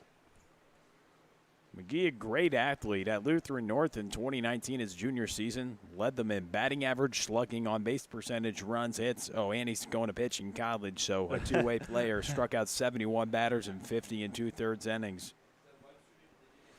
Taking his talents across town to Umsel, just like his left fielder, Brandon Olean. Aaron Hop has worked it back to full. 3 balls, 2 strikes. A lot of these guys, a lot of these pitchers also hit in high school as well, but once you get to the college level, that's where you kind of start to see a separation from the pack, if you will. They kind of divvy out whether they think you're going to be a position, whether you project better as a position player or as a pitcher. Not a lot of times. It's a very rare occasion. It's rare to see guys like Brendan McKay and the like who are studs both at the plate and on the mound in high school, or in college rather. Those are very, very hard to come by. We see a couple in this league, though. Damian Henderson, somebody on this Eagles squad. Luke Mann, Seth Alverson, a couple players who can do both. And now it's Brandon Gutzler. We were talking to him after the game. He's a really nice guy. It was a pleasure to talk with him, but over 50 home runs. And that point has been made, but in his college career, one of the best hitters in the country. Jacob Bauer hits that well into right center. That's going to get down for a base hit. Hop's going to try to go first to third. The throw is cut off. So a base hit for Jacob Bauer. Now the tying run will come to the plate. The Eagles have been the comeback kids all summer. Do they have another one in them here? Those hits, he's reached base a couple of times. And that's hit slowly and foul. Past Bobby Warness in the third base coach's box.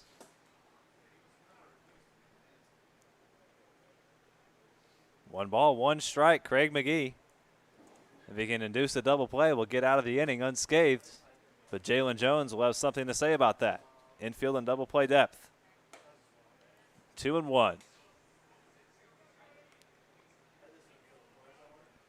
Talk about Bobby Warness, former SEC standout, played with Arkansas, a little professional baseball as well, was drafted by the Houston Astros.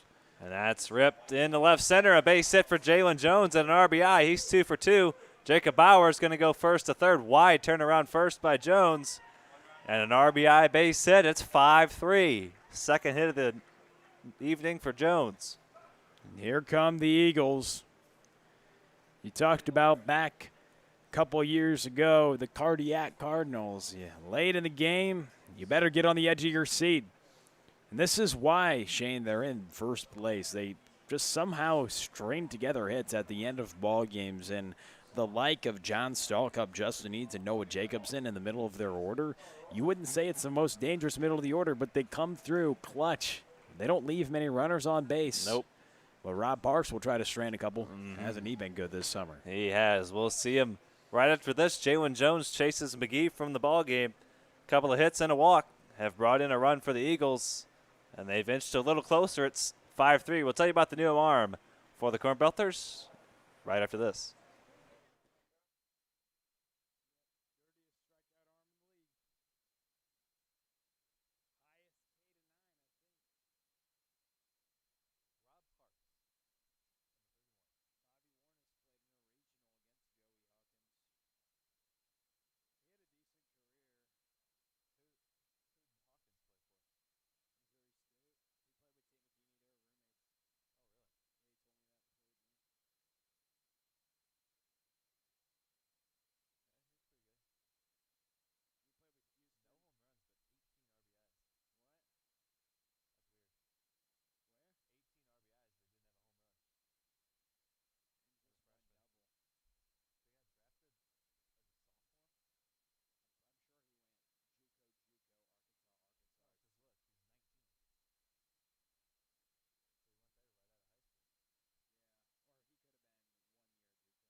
Tough spot here for Rob Parks coming in out of the bullpen. The left-hander from SIUE. Runners on the corners facing Kenny Piper in the first pitch swing and a pop-up. Instead of battling the sun, they have to battle the rain, and Spencer Nivens does for the second out. Man, how good has Rob Parks been out of the bullpen? This fantastic. That's the word for it. He led SIUE with appearances out of the bullpen with 7 in this shortened season. He works quick, throws a lot of strikes a ton of hitters out. He's been great out of the pen. How about 21 strikeouts and 7 walks in 14 innings out of the pen? 1.5 strikeouts an inning. And he's only given up 2 earned runs and 12 hits. ERA and an even 1. He's been the most consistent arm out of the bullpen for the Cornbelters.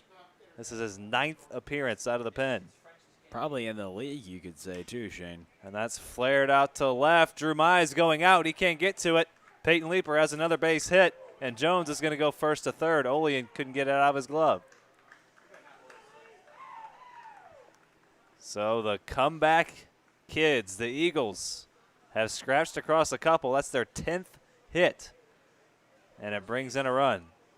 Rob Parks, a little flare, not a base hit that, you know, he made a good pitch, but the result doesn't indicate that in the scorebook with a hit and a run, Shane. But man, oh man.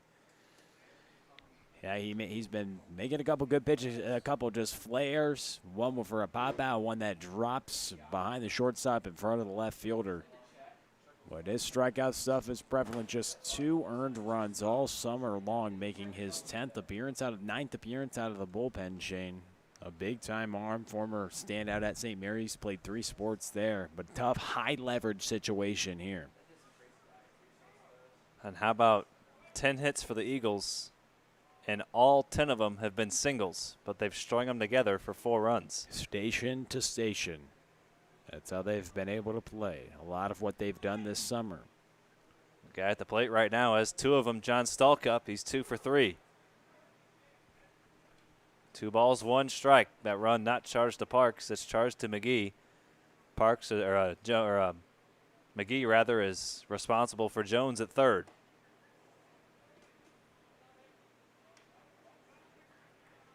Two balls, 2 strikes.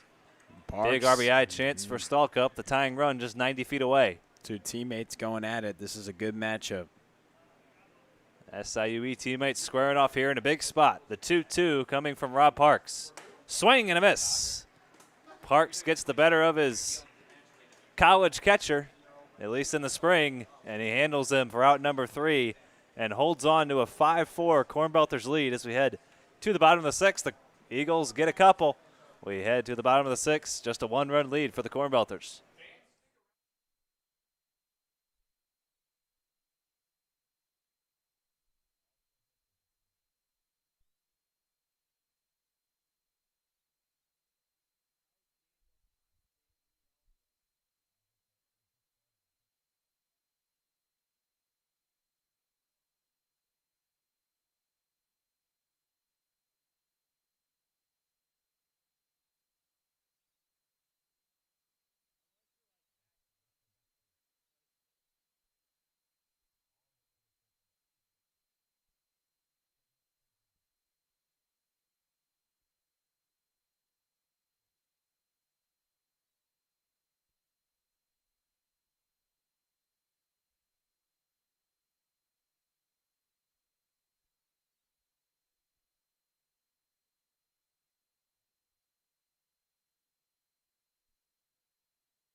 Brett Pearson, and then the Mize brothers, Carter and Drew, 5, 6, and 7 for the Cornbelters. 2 runs in the 6th for the Eagles, and they've clawed their way to within 1. Logan Bexton trying to hold the Cornbelters in check. He's worked an inning and 2/3 scoreless out of the bullpen so far. He came in with the bases loaded, trailing 5-2. And got the final 2 outs of the 4th and all 3 in the 5th as Pearson skies that one a mile high, fouled on the right field line.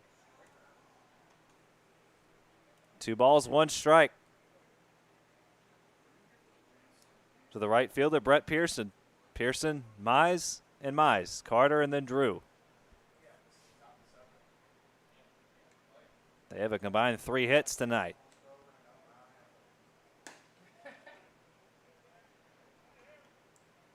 Bexton.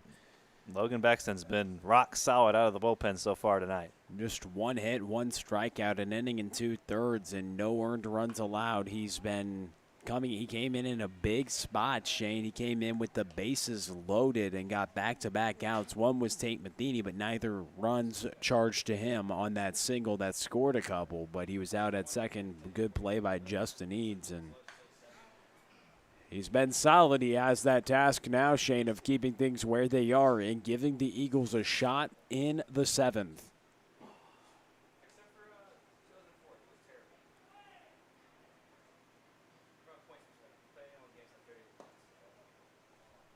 That pitch misses down to Brett Pearson. 2 balls, 2 strikes. Logan Bexton trying to get him to lead off this inning and keep the Mize brothers from doing any damage. The 2-2. That's hit up the middle. Hop comes in and takes it on a hop. So a base hit for Brett Pearson.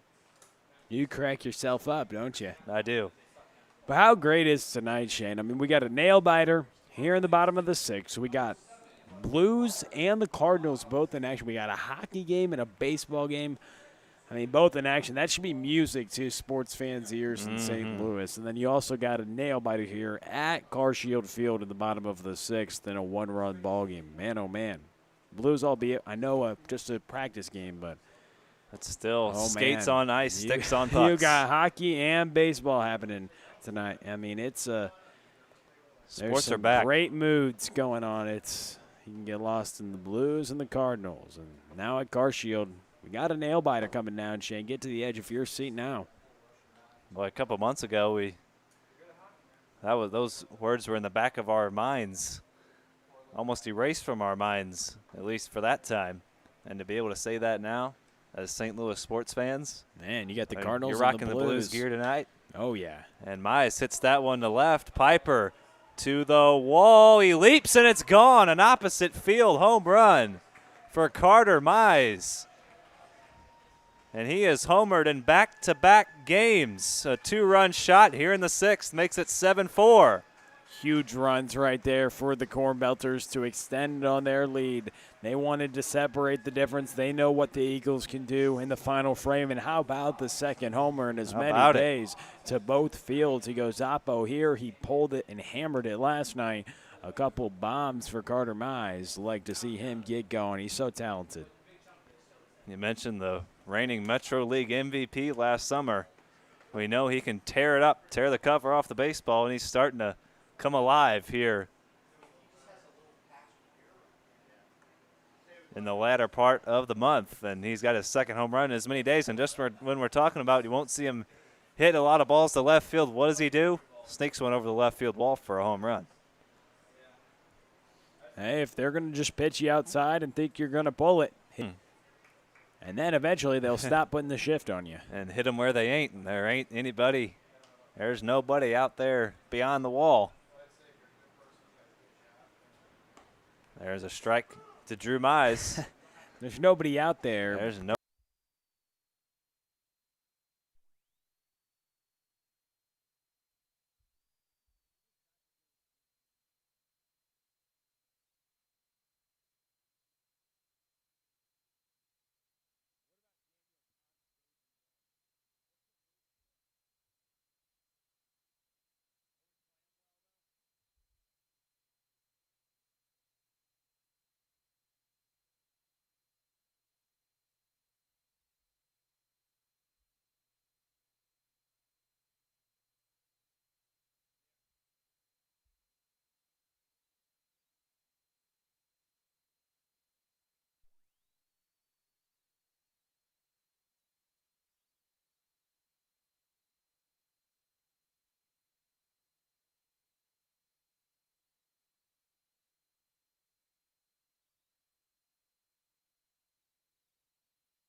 So the Mize brothers go back to back. And Chase Bexton from the game, and now Olean rips that one to right center, and it one hops over the wall, and he greets James Shaw with a ground rule double. Man, are the Cornbelters tearing the cover off the ball here in the 6th.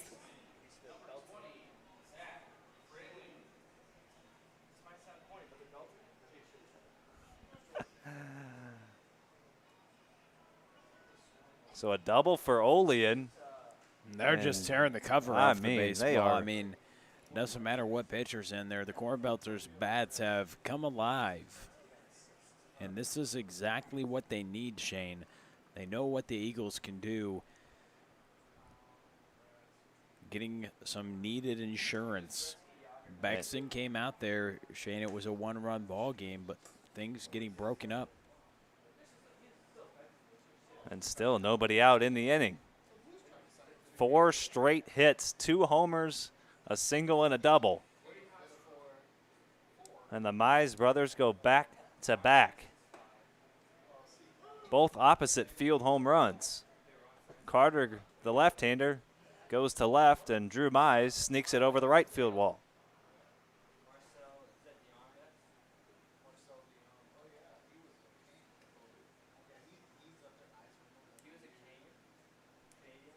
No balls, 2 strikes to Zach Freeling. Strike 3. Shaw records his first strikeout out of the bullpen, and now he'll have to face Tate Matheny. And boy, how cool is that?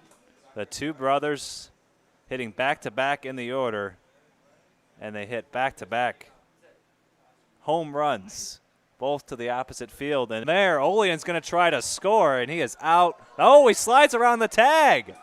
What a slide by Olean. He was out by 30 feet and slid around the tag. Wow. How about that slide? And the throw brought Anderson a little bit up the line. So he was out. The throw was beat. But Anderson, who had to come up off the line, Olean did that little spin, little swerve, and got around the tag. Nice slide right there. You always have the on-deck hitter directing that traffic, doing a good job. And now the hitter, Jimmy Obertop, dangerous at bat at the plate. Jimmy Obertop can really start to break this game open, as if it hasn't already. 4-run 6th inning for the Cornbelters, couple of home runs. A solo shot by his brother, Drew, and now an RBI base hit for Tate Matheny. 11 hits on the night for the Cornbelters in the rain, and that's picked nicely by Anderson. It's been steady raining all night.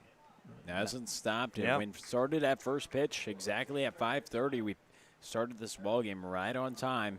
That's when the drops started to come down. Baseball was played, rain started to pour, and it's been coming down all night. This is the lightest it's been. It seems just like a light little drizzle, nothing to stop a game for. It never got too hard ever during this evening. 2 balls, no strikes to Obertop, and a breaking ball misses from Shaw. But I think it, like you mentioned before, it's raining just enough to be somewhat bothersome when it gets a little slick for a pitcher or a batter or fielder with slick ball sliding as well.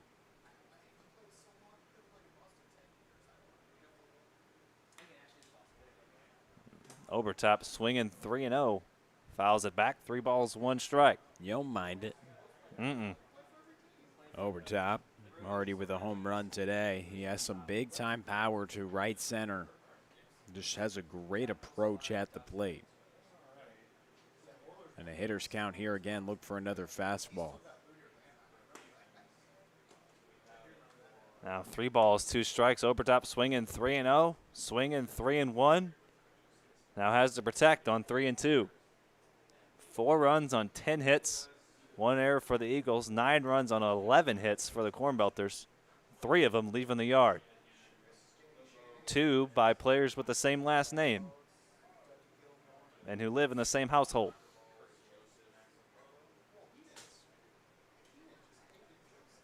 And can you imagine the fight for the seat at the best seat at the dinner table between the 2 brothers? I hit a home run. No, I hit a home run. Who's gonna get the Probably the older brother, yeah, Carter. well, older brother usually wins. Indeed.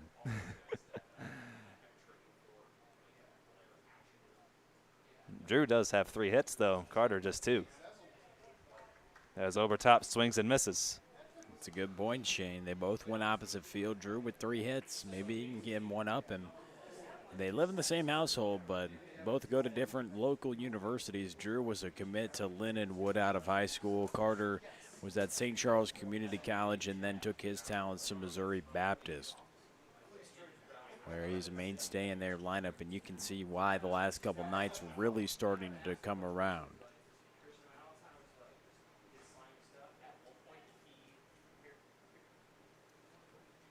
Two outs now for the 3-hole hitter, Spencer Nivens. Nivens, a quiet night so far, 0 for 3. Ground out, a strikeout, and a flyout.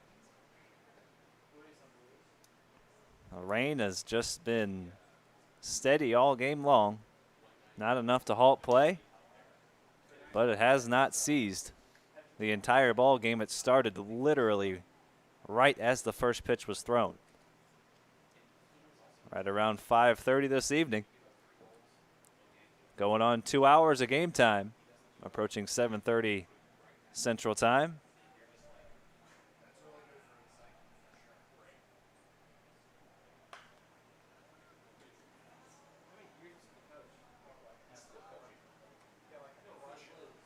One ball, 2 strikes to Spencer Nivens. Tate Matheny on first, the RBI single. Brought in Brandon Olean on one of the better slides money can buy. And a 1 ball, 2 strike count here to Nivens. Here it comes from the right-hander, James Shaw, in the dirt.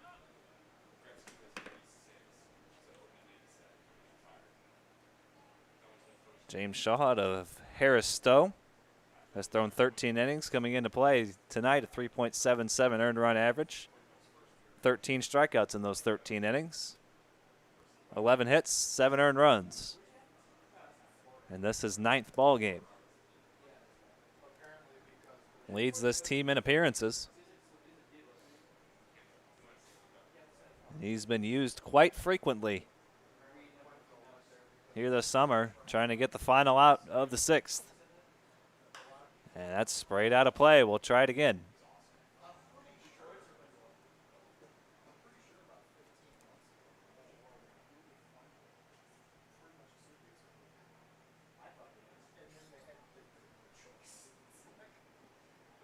Two balls, 2 strikes, 2 away here in the 6th. Runner on first is Tate Matheny, who has a couple of hits tonight. Ball 3.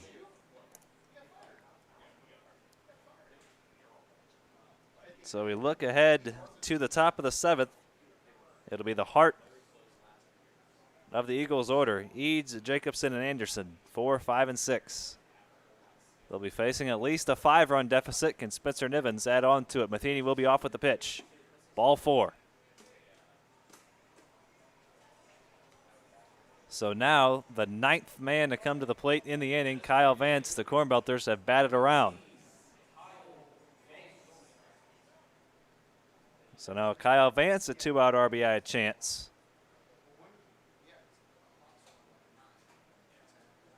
Two runners on, Nivens the walk, Matheny the base hit. James Shaw trying to close out this 6th inning.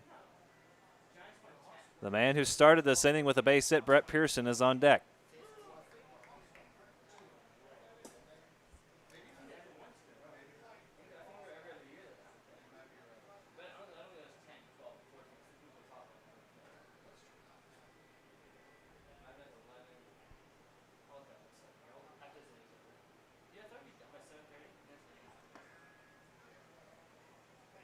One ball, 1 strike to Kyle Vance. Quiet night for him out of the 4-hole. One of the first times we've been able to say that all summer. 0 for 3. But not a quiet night for the Cornbelters. No, not at all. Another game where they just mash. 11 hits, 9 runs. They have some big time pop yesterday as well, Shane. They had 10-plus hits in back-to-back games. Joey Hawkins has to like that.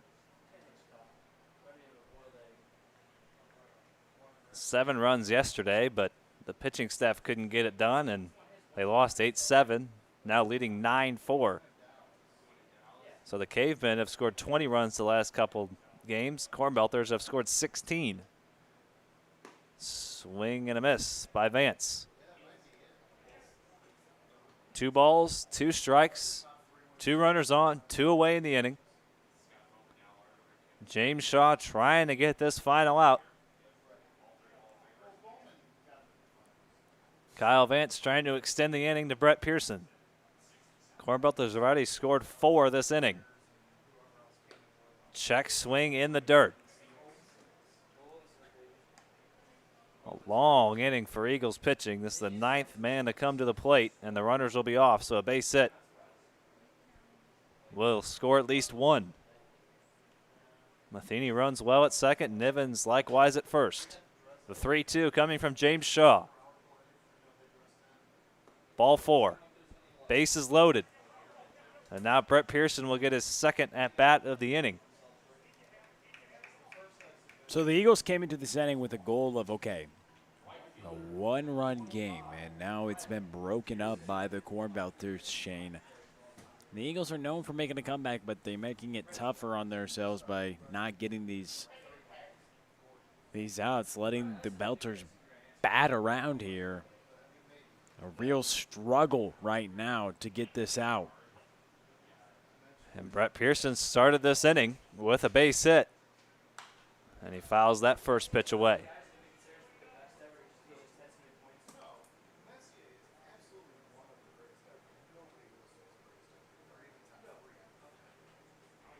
So the bases loaded, 10th man to come to the plate for the Cornbelters. They've already put up a 4 spot. And Carter Mize, who already hit a home run this inning, is on deck.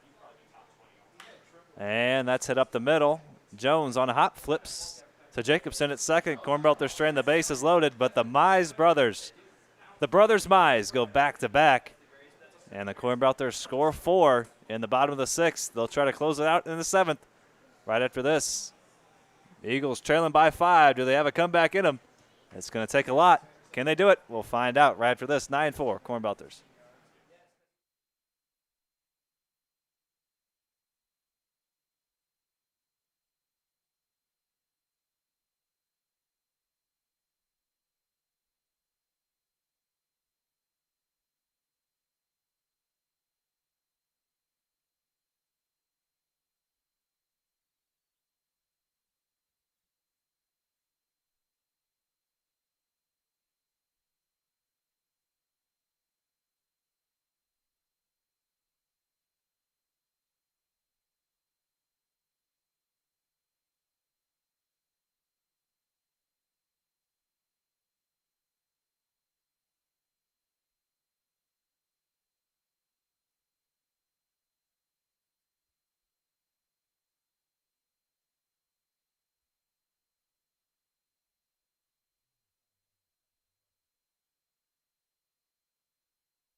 Justin Eves will try to get this comeback party started for the Eagles.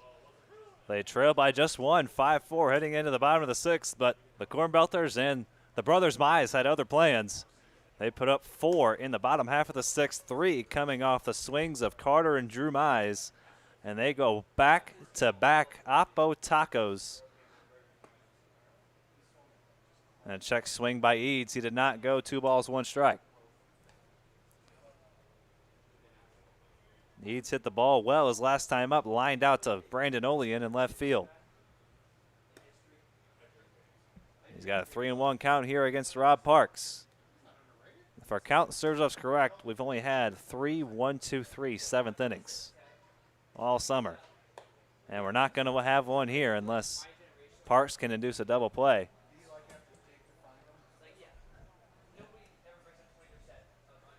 And we'll have a pinch hitter for Noah Jacobson. Levi Maslowski will hit.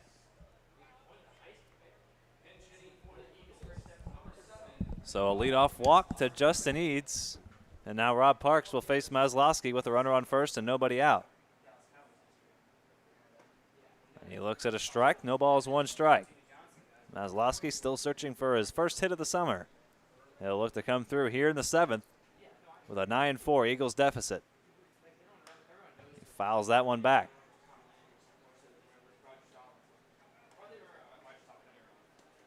One ball, 1 strike. Rob Parks trying to close the deal. This is a save situation.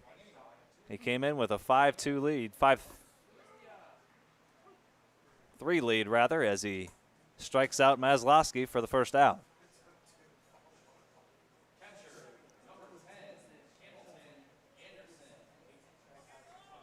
So Maslowski goes down for the first out, and now Hamilton Anderson.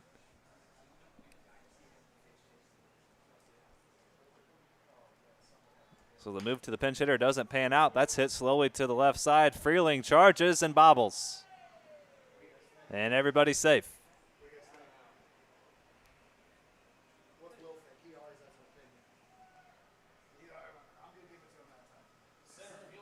So scored an E5 for Zach Freeling. For those of you scoring at home, I know we've been told nobody does that anymore, but if you are, scored an E5. And runners on first and second. Do the Eagles have another comeback in them? They've got a couple of runners on base, and the guy at the plate, Aaron Hopp, has hit a couple of balls hard. He's 2 for 3.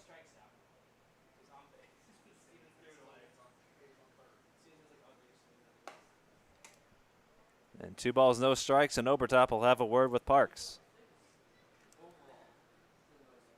And even in a 9-4 ball game, we are not kidding. If you are just now joining us or you haven't watched a ton of Car Show Collegiate League baseball this summer, earlier today, we hope you have. But if you haven't, these 7th innings, the final inning here in the Car Show Collegiate League, have been something to behold. Nothing is safe. Nothing. No lead is safe. Even a 9-4 lead. Look at literally a piece of evidence is earlier today, an 8-run ball game, 4 runs scratched across in the final inning. The Cavemen did end up pulling the win out over the Gems, but man, it was a... The Gems got the tying run into the on-deck circle after they trailed by 8 runs coming into the inning. Wild. We are not kidding when no lead, literally no lead is safe in these ball games. Even a 9-0 lead like we saw the Eagles come back from a few weeks ago. They are the comeback kids. But they are. It's going to take some against this stingy left-hander. Man, Rob Parks has been nails this summer. Consistently used out of the pen and a big spot trying to get a Cornbelter victory. And a free pass issued to Hopp, and now Jacob Bauer will step in with the bases loaded. And here we go again in the 7th inning. Here we go again. Here we go again.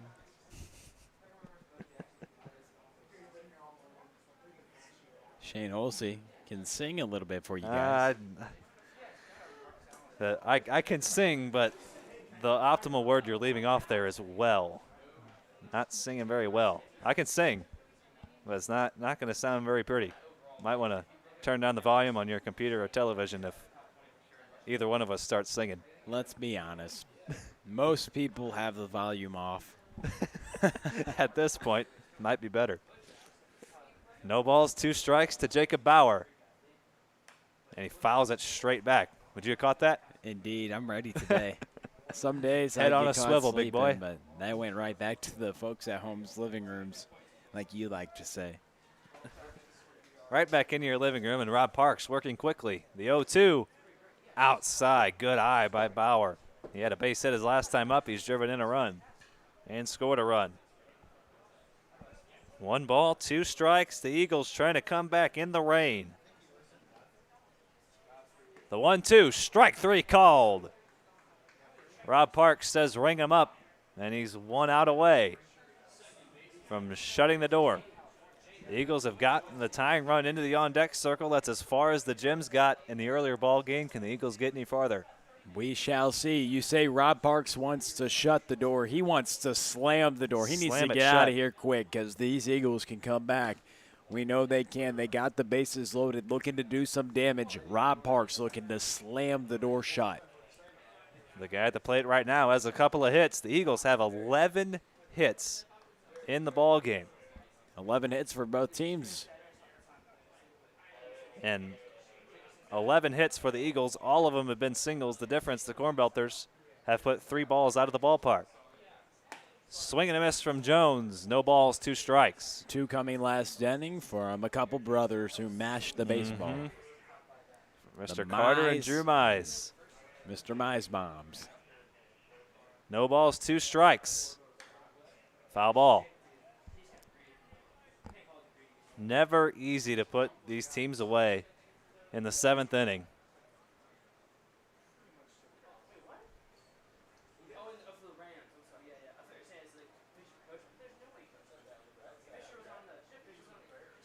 Parks trying to put Jones away for the final out as Jones will get some pine tar. And a piece of lumber probably getting a little slick out there in the rain.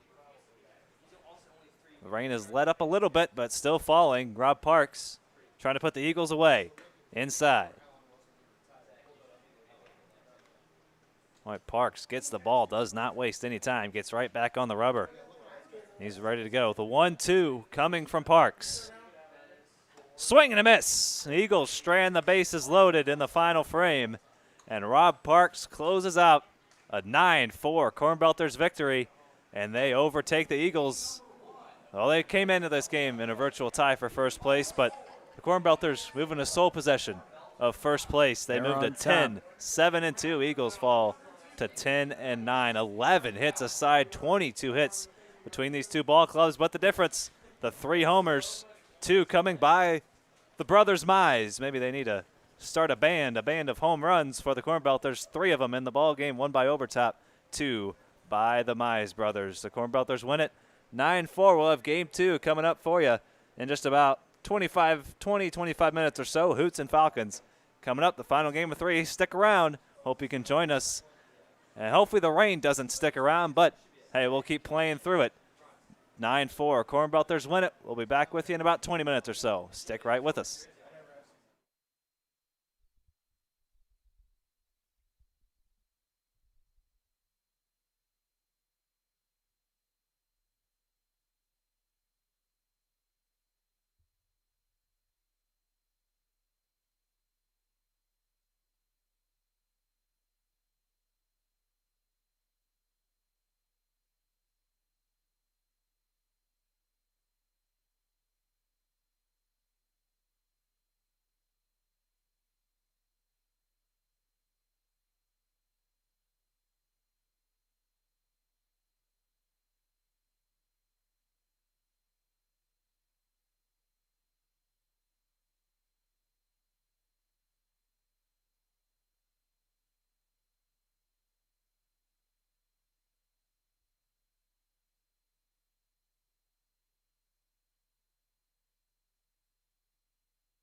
We're playing 3 baseball games today. We're at the nightcap. Shane Holsey, Will Connerly here with you on Car Shield Collegiate League TV. Thanks for joining us. We've got another good one for you. 2 of the teams in the upper echelon of the standings facing off tonight in the nightcap. The Falcons and the Hoots. Ryan O'Connell on the mound. The Alabama SEC right-hander will take the mound. Throwing to Austin Schmidt, Ben Swords at third. Andrew Fay, the shortstop, Cade Hull at second, and Pete Zimmerman at first. David O'Linigan left, Beal Smith in center, Hoff in right field. He'll face the lineup of the Hoots, Chase Krogman to lead things off, then Evan Martin, the left fielder. Nick Neville hitting third, and Andrew Keck, the designated hitter. To follow Matt Dunham, then Jamie Young, Ty Stouse, the catcher, Tyler Vestunas, the second baseman, hitting eighth, and Matt Saker, the third baseman, to round out the lineup. Ryan O'Connell, one of the most impressive arms we've seen so far this summer, as the right-hander takes the mound here. The first pitch to Chase Krogman missed outside. Ryan O'Connell leads the league in getting ahead. 69% of the time, he gets ahead of opposing hitters. That first pitch strike mark is tops in the league. He's efficient and effective. Last time out, he took a no-hitter deep into the ballgame. Ryan O'Connell, very impressive on the mound this summer. A 2.33 earned run average, 18 innings pitched, 6 strikeouts, and only 2 walks. He gets a strikeout right there as they throw it around the horn. He is a strike throwing machine. Works fast, keeps the defense in the game. He's going to get his fair share of strikeouts. A little less than 1 inning, a respectable number, but he's going to get a lot of weak contact, a lot of strikes, a lot of first pitch strikes. More than likely won't see the Falcons in the field for too long. Ryan O'Connell has only gotten better every start. His first start went 2 innings. His second start went 4 innings. His third start went 5, and last start went 7 innings and picked up his first victory of the summer, making his 5th start tonight. 2, 4, 5, then 7. Does he have 8 in the tank tonight? We would need to go extras if that were the case. But Ryan O'Connell going the distance, 7 innings and 3 hits, just 1 earned run. He had 6 strikeouts compared to just 1 walk. Now on the summer, 17 Ks after he fanned Krogman to start off this ball game, and just 2 walks. He's efficient and effective. Just 16 hits surrendered during the 18 innings he's thrown so far this summer, making his 5th start. Evan Martin in the box. Swinging the bat well this summer, and he's picking up where he left off with the Salukis. He was one of the top freshmen in the country hitting the baseball, and here at the top of the lineup hitting second for Joe Lincoln. Behind him, his teammate Nick Neville. This 1-2 punch moved now to 2-3 as Chase Krogman in the top of the order now, the White Sox prospect who struck out to start off this ball game. That ball fouled back and out of play. 2 strikes, a full count. Ryan O'Connell looking to put away the second consecutive hitter to start off his evening. A cool night. Great weather for baseball, Shane. It's been good all day long. The full count pitch, strike 3, back-to-back strikeouts to start off the ball game for O'Connell. He fooled Martin with the breaking ball. Had some rain throughout the last game. Wasn't ever anything too hard to stop the ball game. It came down pretty good there for a couple innings or so, but I think that rain kind of cooled things down. The rain has ceased for now. We got a beautiful night for baseball. So 3 straight left-handers in Joe Lincoln's order. Nick Neville, the 3-hitter. Back-to-back strikeouts for Ryan O'Connell. He's picking up where he left off, going 7 innings and just surrendering 3 hits. 2 of them which were infield singles. Ryan O'Connell dotted up last time, and he's starting the same. Back-to-back strikeouts, and he's 1 strike away from striking out the side in order. Nick Neville fouls that back to the screen, 0-2 the count. Well, he's living up to expectations. He's coming out pumping strikes. Pumping strikes. He leads the league in throwing first pitch strikes. What does he do here? That ball's drilled to the right side, scooped by Zimmerman, and he gets to the bag in time. Flash the leather, why don't you? A 1-2-3 inning for O'Connell. Walks off the mound, no score after 1/2 inning. We go to the home half of the first on CCL TV.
Home half of the first, no score. Ryan O'Connell goes 1-2-3. Logan McCall gets the nod from Joe Lincoln. Back-to-back nights. You see a McCall on the mound. First pitch swinging, but the sure-handed Neville makes the air.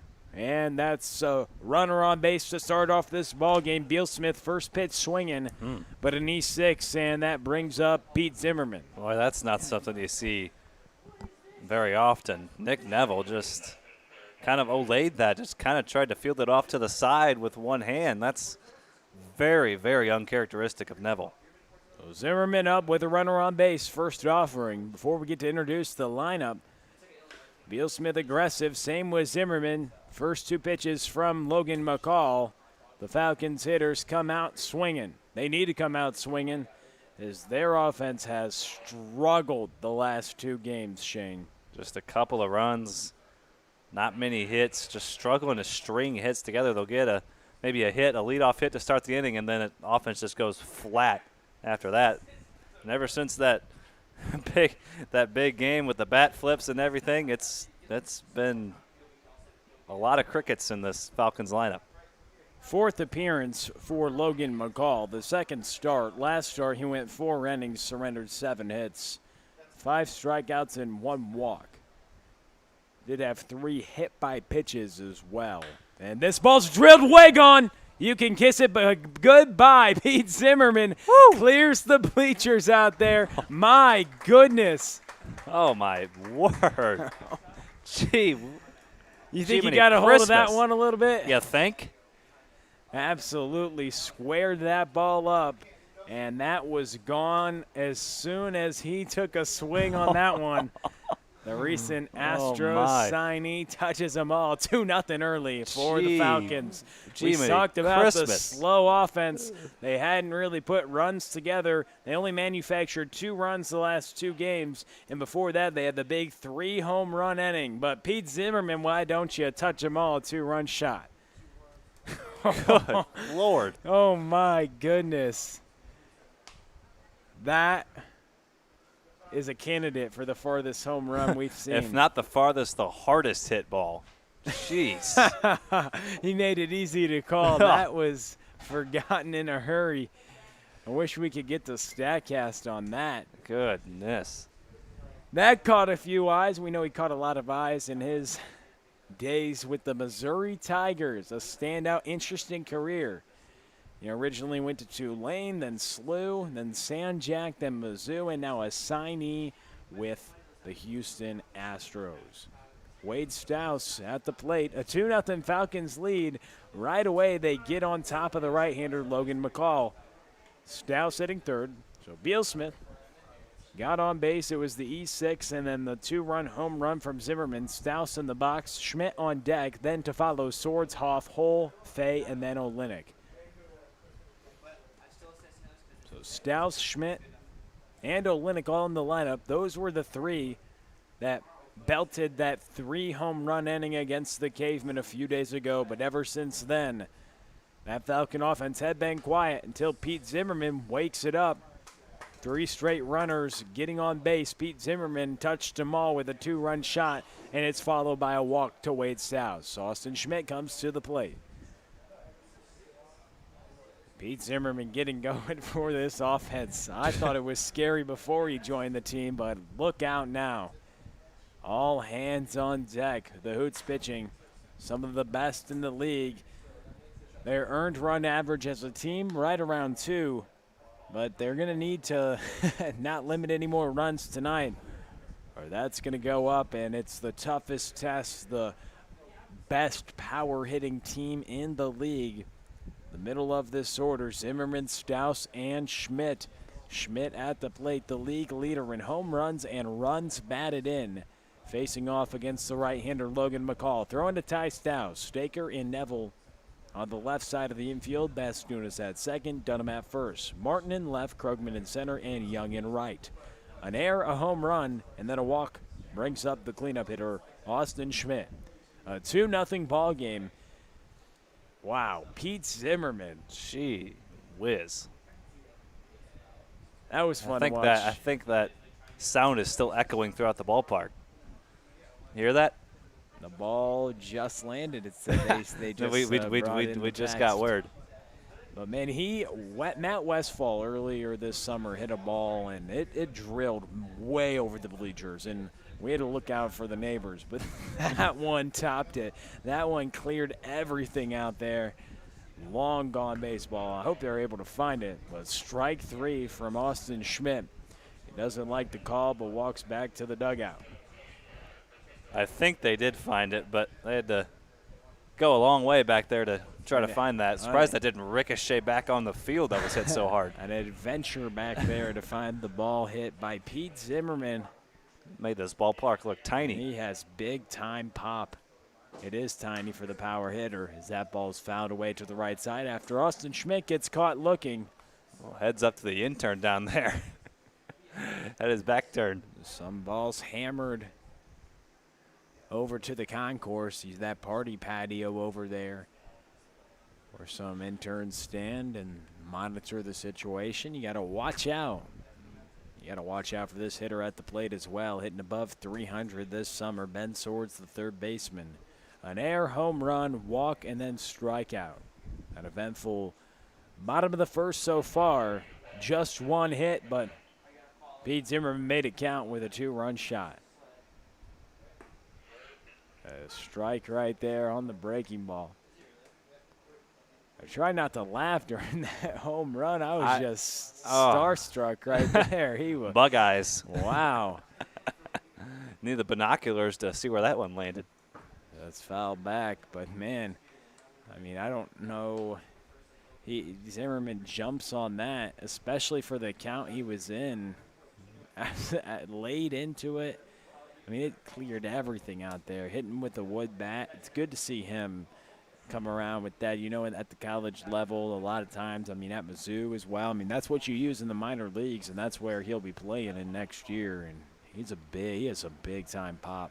Very bright future for Pete Zimmerman. That's a hit by pitch right there by Ben Swords. He'll get on base. So a rough start so far for the right-hander, Logan McCall. He hit 3 batters last time.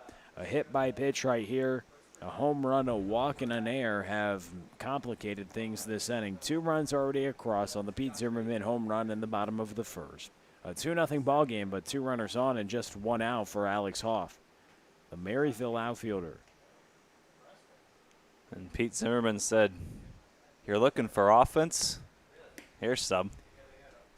The Falcons team had struggled just a bit, actually. The first 2 games, Zimmerman joined the team. He didn't get to experience the Falcons. They had a 4-game win streak.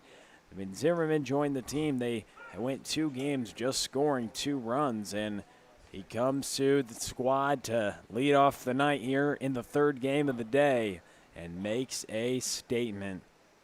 He literally probably tore the cover partly off that baseball, and it clears the bleachers by a mile out there. Folks, you guys need to go back and watch that one. You won't watch much as it got out of the park in a hurry, but a foul ball by Alex Hoff and a 1-ball, 2-strike count with 1 out and 2 runners on base. Logan McCall looking to strand a couple, albeit a rough start. Only a couple runs across, and the one hit by Pete Zimmerman has a chance to limit the damage. He's looking for a ground ball infield at double play depth, and it is a good infield with Nick Neville and Tyler Bastunas. The leadoff hitter, Troy Bealsmith, reached on an uncharacteristic error by Nick Neville. That led to a 2-run shot, then a walk, strikeout, and hit by pitch has 2 runners on base. A pop-up in the infield, and it will be caught right on the mound. The diving play by Neville, the infield fly was in effect. Nonetheless, 2 outs. I know you tell the pitcher to get out of the way, but that ball was literally going to land on top of the mound. Neville had to play. He was at like the skate park with he had the to run ramp up the right mound. there. Yeah, a little level, and then he slid down the mound after he caught it. That ball drilled to the second baseman, but Bastunas steps on second. A couple runners stranded, but a couple runners come across on a Pete Zimmerman. You think? 2-run bomb, 2-0 after 1 on CCL TV.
This inning brought to you by Interco Recycling. Interco's been recycling non-ferrous industrial metals, batteries, computers, and electronics since 1996. The company operates a 400,000 square foot, 45-acre facility on the Illinois side of downtown St. Louis. So if your company has large amounts of scrap metals, batteries, or electronics to recycle, call Interco Recycling, 1-877-258-3601, or on the web at www.itcscrap.com.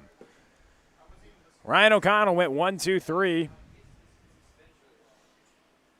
Against the Hoots in the top of the first. And if he can do what he did last time, go the distance and just surrender a run, that's all he needs after Pete Zimmerman demolished a baseball to left field for a 2-run home run. He takes the mound with a lead here in the top of the second. Andrew Keck, the designated hitter, up. And then Dunham and Young to follow. A swing and a miss right there. O'Connell fills up the strike zone. You love that as a pitching coach. You got 3 pitching coaches on this staff. They all run premier pitching performance. Josh Kiesel, Mitch Plasmeyer, and Austin Miney. The 3rd strikeout. He gets Keck swinging on the breaking ball. That breaking ball very sharp from the right-hander. 1 away. Matt Dunham comes up to the plate. The first baseman. We've seen him start to get going, a couple home runs the past few nights. Some big power right there from the left-handed hitting first baseman. 4 up, 4 down for the right-hander O'Connell. We talked about it at the top of the broadcast. He leads the league in getting ahead. He gets ahead right there on Matt Dunham. 0-1 the count. On deck is Jamie Young. Matt Dunham, Jeffco, a slew commit. Grounds this to the right side. 0-2 the count. Logan McCall, his inning started off with an error. Beal Smith reached base. Zimmerman knocks him in with a 2-run home run to left. And a couple more base runners reach, but ultimately strands a few. It could have been worse, but a 2-0 lead for the Falcons. O'Connell takes the mound. He went the distance last time, and a reason he can go so deep into ball games is because he gets ahead better than anybody in the league. This ball's drilled to the left side on a 1-2 count by Matt Dunham. He has himself a 1-out knock. Jamie Young coming to the plate. The Maryville two-way player hails from Australia. We saw him pitch the other night, 10 strikeouts and just 1 earned run. That seems like par for the course for Joe Lincoln's pitching staff. Coming into tonight, a 2 earned run average as a staff. Very stingy, facing one of the best offenses in the league, the Falcons. A primetime showdown versus 2 of the upper echelon teams in the Car Shield Collegiate League. The rain coming down just a bit here in the nightcap. The right-hander Ryan O'Connell facing off against Jamie Young. 0-1 the count. A swing and a miss on the slider. Ryan O'Connell working that tonight. He has great feel for the slider. Getting ready to work quickly. He comes and gets the signs from Schmidt and comes set. 0-2 the count. He delivers, and it's inside. It gets Young. The 0-2 pitch gets away from O'Connell. Runners on first and second. And as a pitcher, the 0-2 pitch, sometimes you try to be a little too fine. Ryan O'Connell, and maybe the rain is a factor in this, the ball just slipping away from him, and that brings Jamie Young on. So runners on first and second, 1 out, top of the second, a 2-0 lead for the Falcons, but a couple runners on. Hoots looking to get it back. Ty Stouse, the SEMO commit at the plate. Pitch missed up and away by O'Connell, the Alabama right-hander. 1 ball, no strikes, 1 out, and 2 runners on. Just 1 hit for both sides after a 1-2-3, top of the first. A couple runners get on base versus O'Connell here in the top of the second.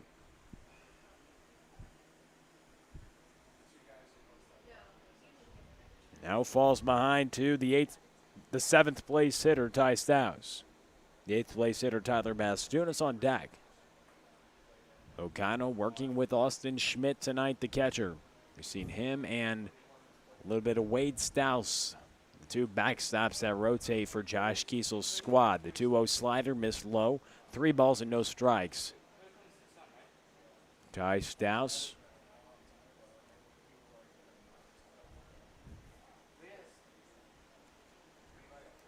Facing off against the Falcons. One of the more prominent hitters in the lineup, Wade Stouse, the designated hitter tonight. A swing and a miss right there on a 3-0 count. Ty Stouse was looking to let it eat. O'Connell. He did let it eat.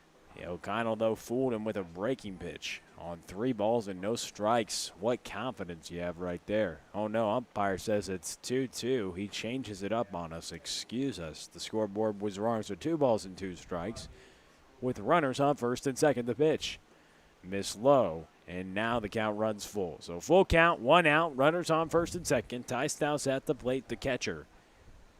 And the umpire has it correct. The scoreboard has it correct. We're all good this evening. 3rd game of the day on CCL TV. 3 balls, 2 strikes, 1 out, runners on first and second. Ty Stouse at the plate with the open stance. O'Connell looking and getting the signs.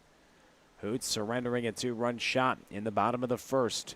Looking here in the top of the second to answer back. Ryan O'Connell was stellar last time on the mound, going 7 innings, just surrendering 3 hits and 1 run. Can he respond with another performance? He's gotten better every outing, but a tough precedent after last time. That ball fouled back. We'll do it again after the full count foul ball from Ty Stouse. But you put Ryan O'Connell, in terms of effectiveness, up there with some of the other starting pitchers in this league, like Devin Turbeck of the Hoots, who likely we'll see later this week. That ball sky to center field. Beal Smith coming up under it, and he'll catch that one for the 2nd out. So a strikeout, then a couple runners reach, and then a pop out. Tyler Bastunas to the plate. Dunham had the single, and Young got hit by the pitch on an 0-2 count. An uncharacteristic pitch by O'Connell, but it slipped away from him. The rain coming down just a bit could have played a factor. It definitely does when you're on the mound. A lot of the times, even though it's just a little bit of rain, it's a different setting than you're used to pitching in. This ball granted toward the shortstop, Fay. He's going to throw it across the diamond in time. And a couple runners stranded. O'Connell's work 2 scoreless innings. We're through 1.5, 2-0 your score on CCL TV.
So Logan McCall out for another inning of work. He'll face 8, 9, and 1 here in the bottom of the second. A 2-0 Falcons lead. Andrew Fay to lead things off. He's first pitch swing. It's popped up toward left field. Under it is Martin in left, but Krogman calls him off in left center field, and that's the first out. 1 pitch, 1 out for Logan McCall.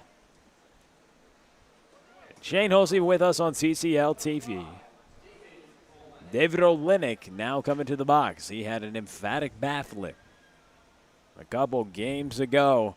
He pimped that one of the further home runs we've seen, but not further than the one we saw last inning. My goodness, we still need to talk about that. Man. I don't think we can talk about it enough. So, pop out to center field. Olenek now at the plate. And pitch missed outside. Ty Stiles rock solid as a backstop. Blocks that one. You're going to go through a lot of baseballs with Logan McCall on the mound. Logan McCall on the mound. Also, it's raining. He's a guy who works predominantly low in the strike zone. A lot of times when you spike a fastball or go low with a pitch, he's a sinker ball, two-seam sinker type guy who mainly wants to live low. We've seen other guys who like to come up in the zone, but he's a guy who wants to be down, and you go through a lot of baseballs on a wet evening. If that ball hits the turf, he's not going to want to grip that as the same as you see Ty Stiles. He exchanges the baseball with the umpire, and that's why a lot of times they'll go to the dugout. On a wet night, you bring a towel, you'll start rubbing it up, but the rain has really started to pick up now here on the mound. We'll see how that affects the play. Strike 3 for now.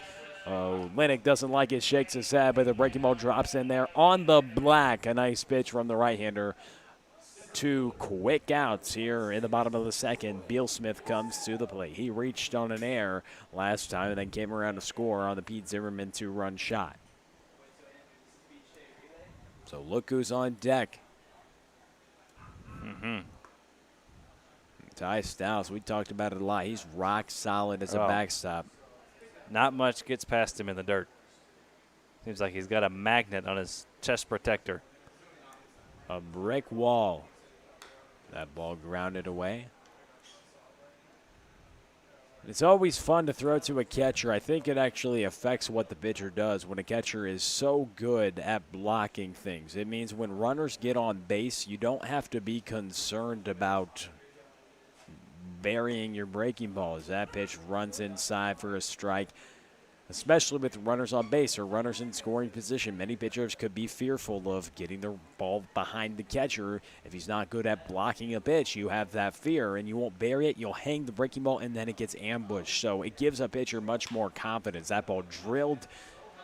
Neville with a diving play. He throws it over to first, though. Dunham with a good job to stop it. The infield single. Neville kept it on the infield, but it ultimately was a single. Beal Smith in time, speedy at the top of the lineup. But Neville with the great effort to get the ball, but wouldn't have been in time even if it was a good throw. Not a chance to get Beal Smith. And with this turf, as it starts to rain, when the ball's hit on the ground like that, it's going to skip on. It's going to get to the infield that much quicker. If it's a dry infield, Neville might be able to get to that ball without having to dive for it. Might have a chance to get Beal Smith at first. But on a wet turf with the ball skipping like it is, not really much of a chance. Beal Smith going to take off after the ball gets away from Stows. And we talk about going through baseballs with how much McCall works low in the zone on a wet night. Well, Pete Zimmerman went through a baseball, almost tore the cover off a baseball last time at the plate, cleared the bleachers in left field, and that ball ain't coming back into play. They'll keep that one as a souvenir out in left. That ball hit up the middle by Zimmerman, backhanded by, oh no, it gets through the infield, and Beal Smith will come around to score. So a couple defensive miscues, Shane, for the Hoots defense. 2 errors tonight, and both of those errors have caused runs. That's just a case of Bastunas, I think, just trying to throw the ball before he had it. He was going to have to hurry to get Zimmerman. Zimmerman, not the fleetest of foot, but runs pretty well down the line. And Bastunas, I think, just took his eye off of it. And here's someone who's got some big pop. That ball gets behind the backstop, and Zimmerman was stealing on the play, so he gets a stolen base. Brought to you by the O'Fallon Family YMCA, the Y for Healthy Living, Youth Development, and Social Responsibility. Right now, McCall isn't really varying up his looks. He's Zimmerman coming set 1, 2, and going home just about every time. Zimmerman had him tied up. Yep, even a first baseman, designated hitter like Pete Zimmerman. And when I mean that, I mean someone who doesn't run as particularly well compared to maybe a shortstop or any middle infielder or center fielder. He still moves well, like you mentioned. And he's able to time it up. Any base runner can time up. You could take one of the slower players on the roster, but if you're not timing up your looks, anybody can steal the base on you. It's math at that point. They'll tell you they want a pitcher to be, 1-2, 1-3 to the plate. A catcher's pop time, say a really good catcher, say 1-9, 2-1, 2 seconds, then you have to factor in, that's math right there. Add your time to the plate plus the catcher's pop time, and that's how much time the runner has to get to second. But if he can get a head start by timing you up, it's already such a close margin for error. A catcher needs a great pop time like Yadier Molina plus a quick time to the plate to try to get any type of runner. Even if he's slower, he's able to time it up. 2 balls, 2 strikes to Wade Stows. Zimmerman on second. Stouse drills that down the right field foul line, out of play. So 2 balls, 2 strikes, 2 outs. Runner on second in the bottom of the second. A run already across this inning. A 3-0 lead for the Falcons. Rain starting to pick up here at CarShield Field. The rain, we'll see if it's going to be a factor tonight in any type of delays, but for now, strike 3 on Wade Stouse, a runner stranded. After 2, it's 3-0. Pete Zimmerman hits a home run in the first, and the Falcons on top, 3-0 after 2. We'll send it to Shane Holsey for the middle innings here from beautiful CarShield Field in the nightcap.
To the top of the third we go. Matt Staker, the bottom of the Hoots order, then the top. 9-1-2 as the rain really starts to fall here at Carshield Field. Can't really see it much on our camera, but it is coming down in sheets. But Ryan O'Connell back out there for the third inning. He's worked a couple of scoreless frames, just one hit through 2 innings for the Hoots, and he fires in a strike to Matt Staker, the Division III Gold Glover at Webster University. And he hits that one into center field, and that's going to get down for a leadoff base hit. So second hit of the evening for the Hoots.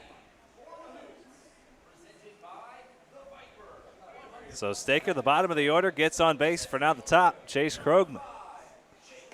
Shane Holsey, myself, Will Connerly, and Charlie Bornoff as well here in the press box, bringing you all the action here on Carshield Collegiate League TV.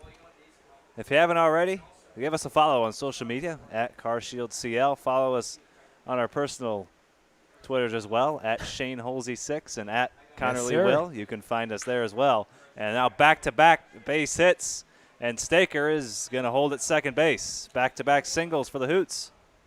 Now they're trying to respond after Zimmerman made some noise in the bottom of the first, just ambushing a curveball, demolished the baseball to left field. The Hoots now trying to get back. No runs right now. They want to get some confidence going for their starting pitcher. O'Connell, a very tough guy to get runs off of. We mentioned it at the top of the broadcast, leads the league in first pitch strikes, went 7 innings last time, just 3 hits. And if he can do that tonight, he's already got the lead that he needs. You wonder the second time through this order if the Hoots will be a little more aggressive, swinging early in the count. Staker and Krogman both did, and they both picked up base hits. So 2 of the Hoots' 3 hits have come in the last 2 batters.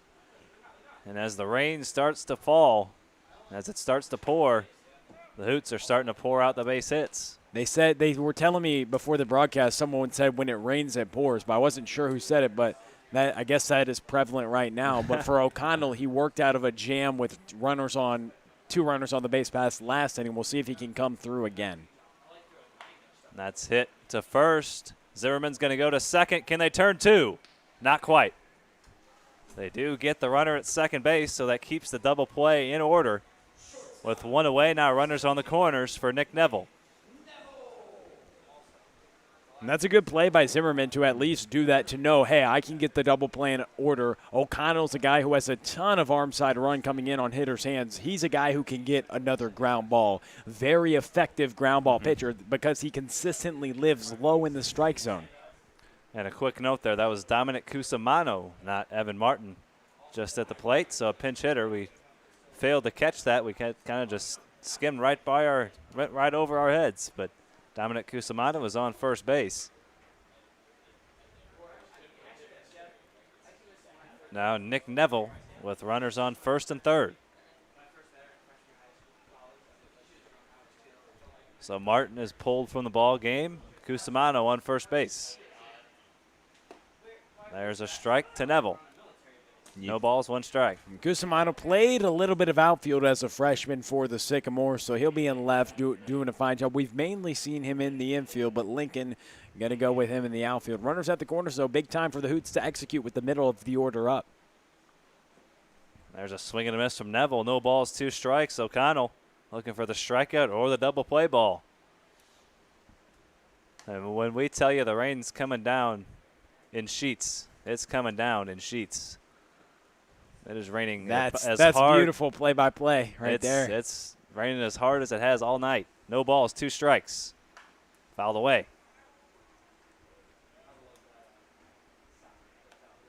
In buckets, it's raining cats and dogs, whatever the metaphor you like.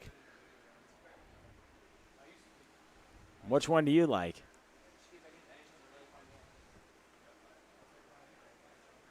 I'm a man of taste. I like to change it up every now and then.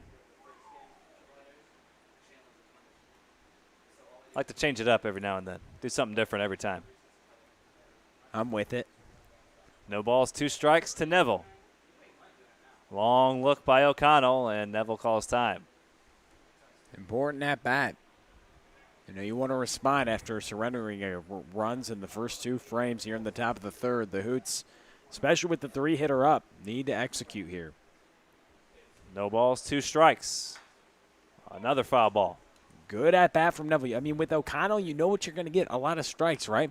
But you can't sit on anything in the strike zone because he throws the slider and the fastball at a very high percentage for strikes. And so it's tough to be able to get anything going. I mean, he's throwing 75% strikes tonight, Shane. There's another foul ball.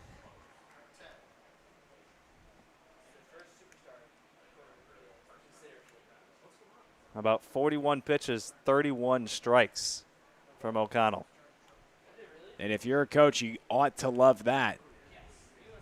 If you're players too, you're in the game every pitch. Well, quick move there by O'Connell, and that was a much closer play than some might have thought. The field umpire doesn't even make a call, but that was fairly close over there at first base. Don't get caught napping. No. Another 0-2 coming from O'Connell. Good lead by Cusimano. In the dirt, Cusimano takes off, and he's going to head into second with good speed. And that erases a double play possibility.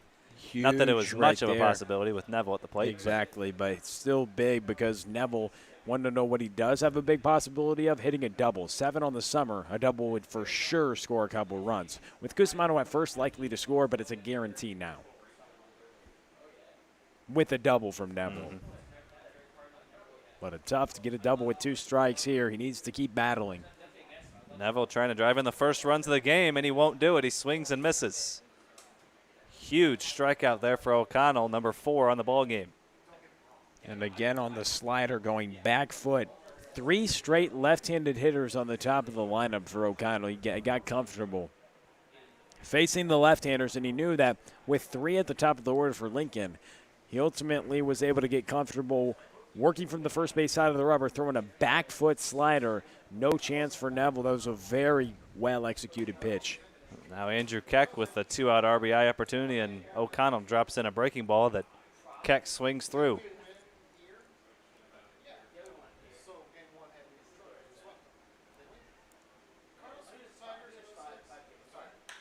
And that's hit out to right. Coming in is Hoff on a dive, and it gets by him.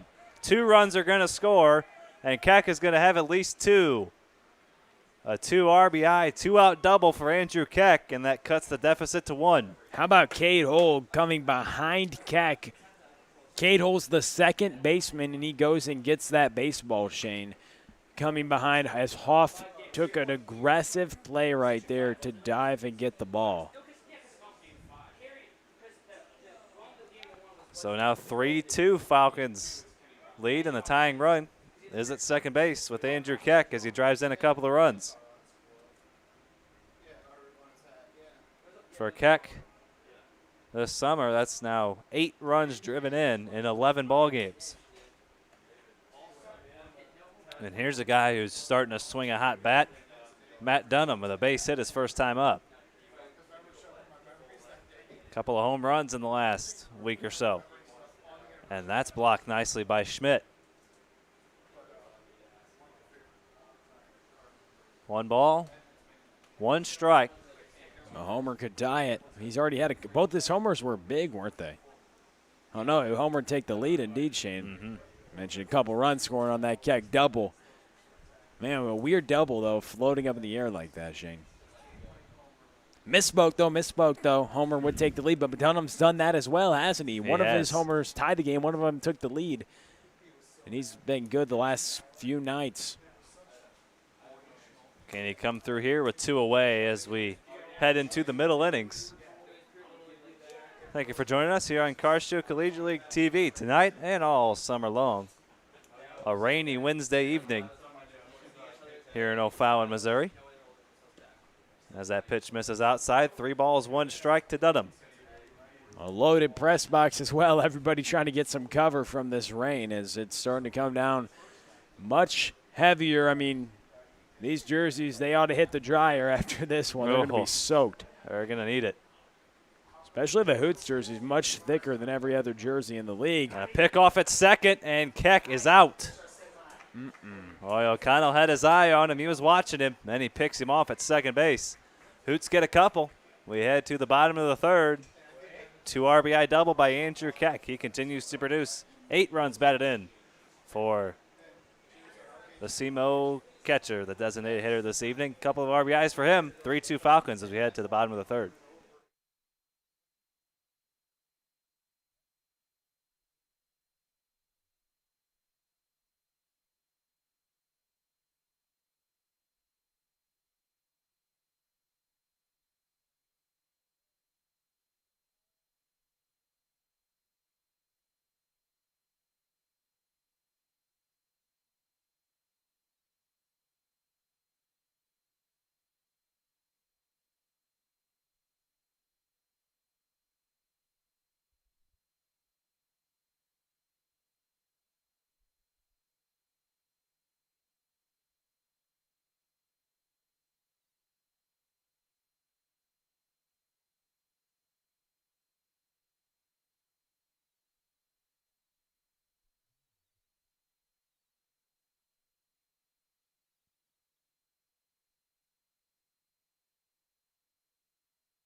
Hard of the Falcons order, 4-5-6 here in the bottom of the third. Austin Schmidt leads off, and a ball upstairs from Logan McCall. 3 runs surrendered through a couple of innings, 2 in the first, 1 in the second. Hoots answer with a couple, and that's off McCall's glove and into center field, a base hit. Oh, my. And then Austin Schmidt and just continues to produce. With the rain coming down, though, Shane, we got to thank the stadium operations manager, Zach McKinley. He's done a great job all summer long, really. He loves running around. That's in his background. He was a 4-year runner at Lindenwood. He came on the broadcast, actually, during a rain delay. So if we have any other delays, we ought to get maybe the general manager on. We shall see. He doesn't seem too happy when I turn around and looked at Mr. David Schmall. Ben Swords is hit with that pitch, so the first 2 reach base for the Falcons.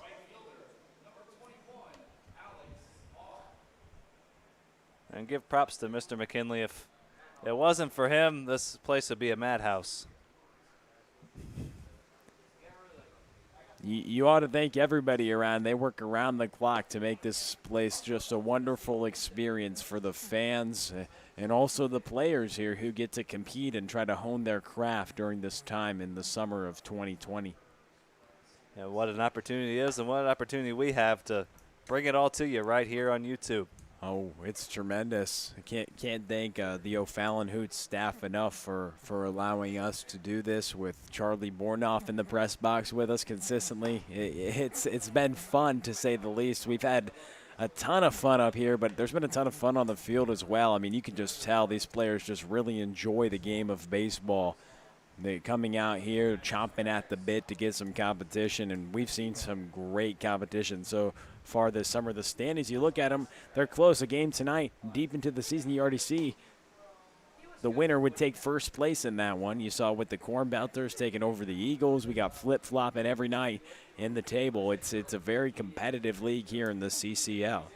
Very competitive. We talk about competitive balance. That's the talk a lot of times with a lot of professional sports as Alex Soft goes around strike 3.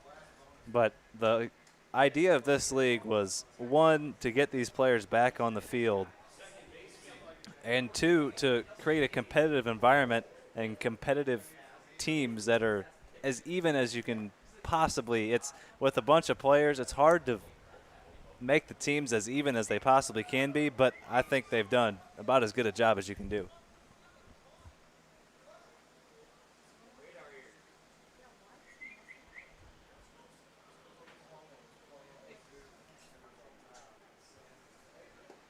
There's a swing and a miss from Cade Hole. He went around. A little jaw-jacking from the dugout after Hoff was upset with a call in that at-bat.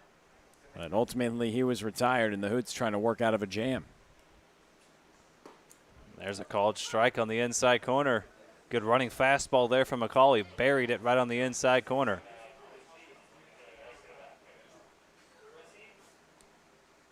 So McCall looking for the strikeout or the double play. He's got an 0-2 count here to the Purdue commit, Cade Hole.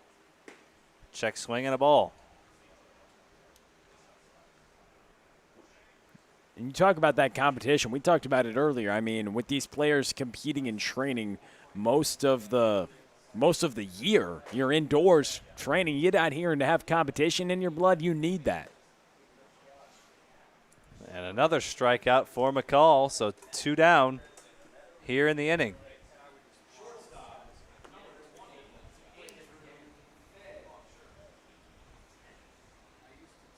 For Mr. McCall, make that 5 strikeouts. 2 away in the inning. The first 2 reached. And now Andrew Fay will have to come through here with 2 away.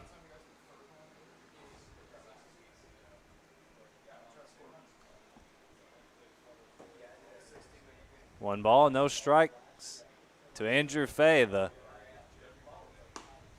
two-way player, does some pitching as well, middle infielder at a Wentzville Liberty High School. Playing for the Blazers. Southwest of here, yeah. Play for up in Quincy for the John Wood Blazers, headed to Indiana University Southeast. NAIA powerhouse. That's 18-1 this spring. One of the tops in the country they are. Top 15 in the country, yep. So they're getting Mr. Fay, and he'll do some pitching, he'll do some hitting.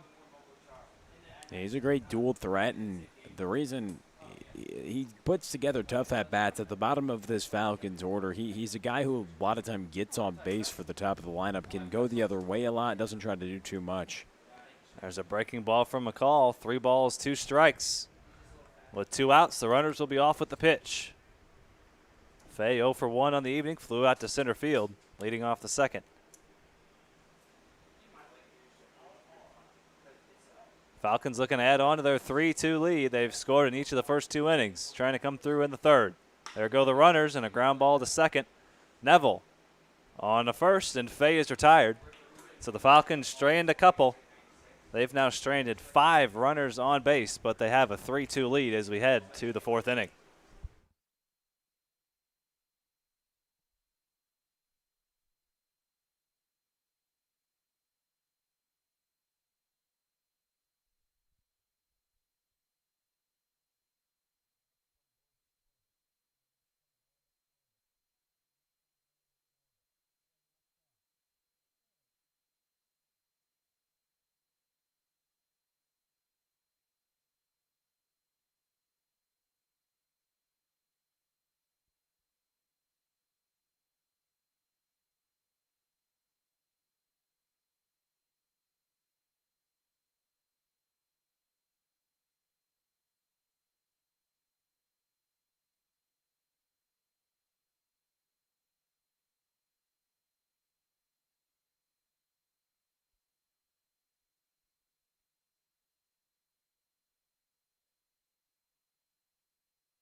So Matt Dunham was at the plate when Andrew Keck got picked off second base rather. 5, 6, and 7. Dunham, Young, and Ty Stouse due up for the Hoots as they trail at 3-2. Tight ball game so far. Ryan O'Connell, 50 pitches through 3 innings, 72% of them going for strikes. 4 strikeouts, no walks. He's now struck out 20 on the summer and walked just 2. Pretty good. There's a guy that pitched a few days ago for this Hoots ball club on the other side that has a pretty good strikeout to walk ratio.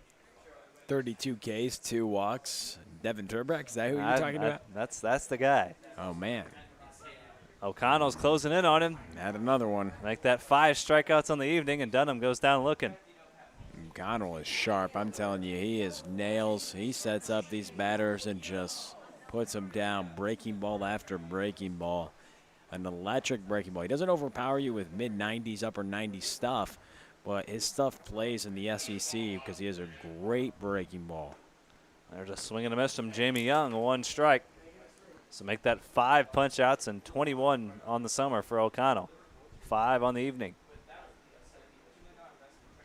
4 hits, 2 runs for the Hoots. 2, 4, and 2 for the Hoots. 3, 3, and 0 for the Falcons. 1-1 pitch past O'Connell. Tough play for Fay, and he overshoots first base. Would have been a base hit either way.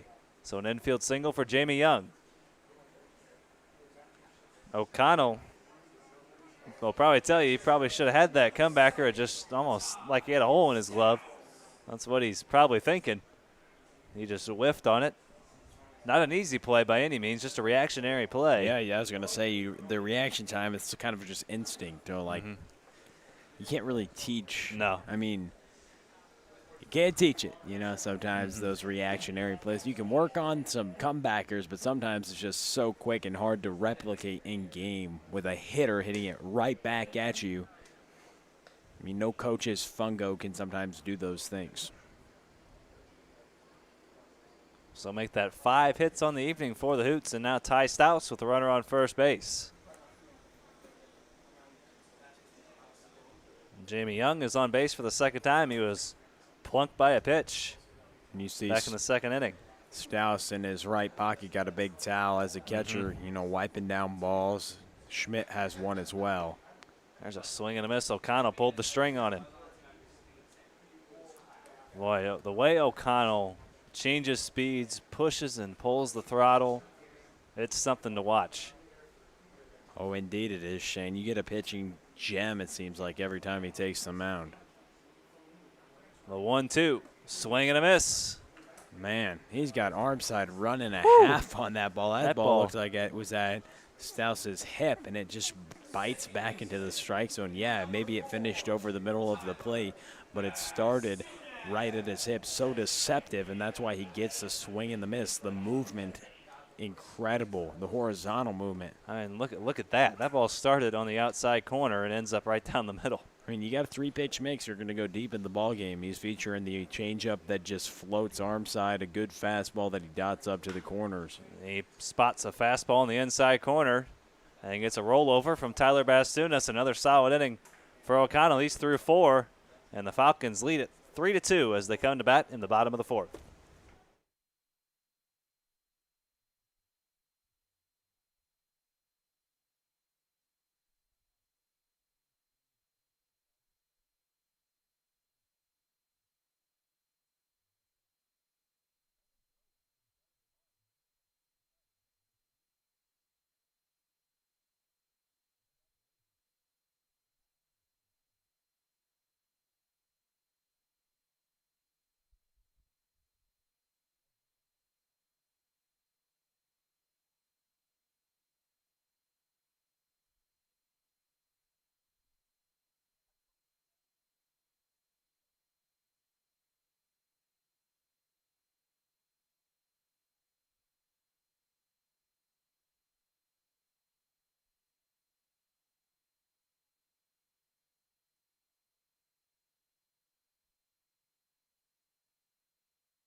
Halfway done here in the nightcap. Rain still falling.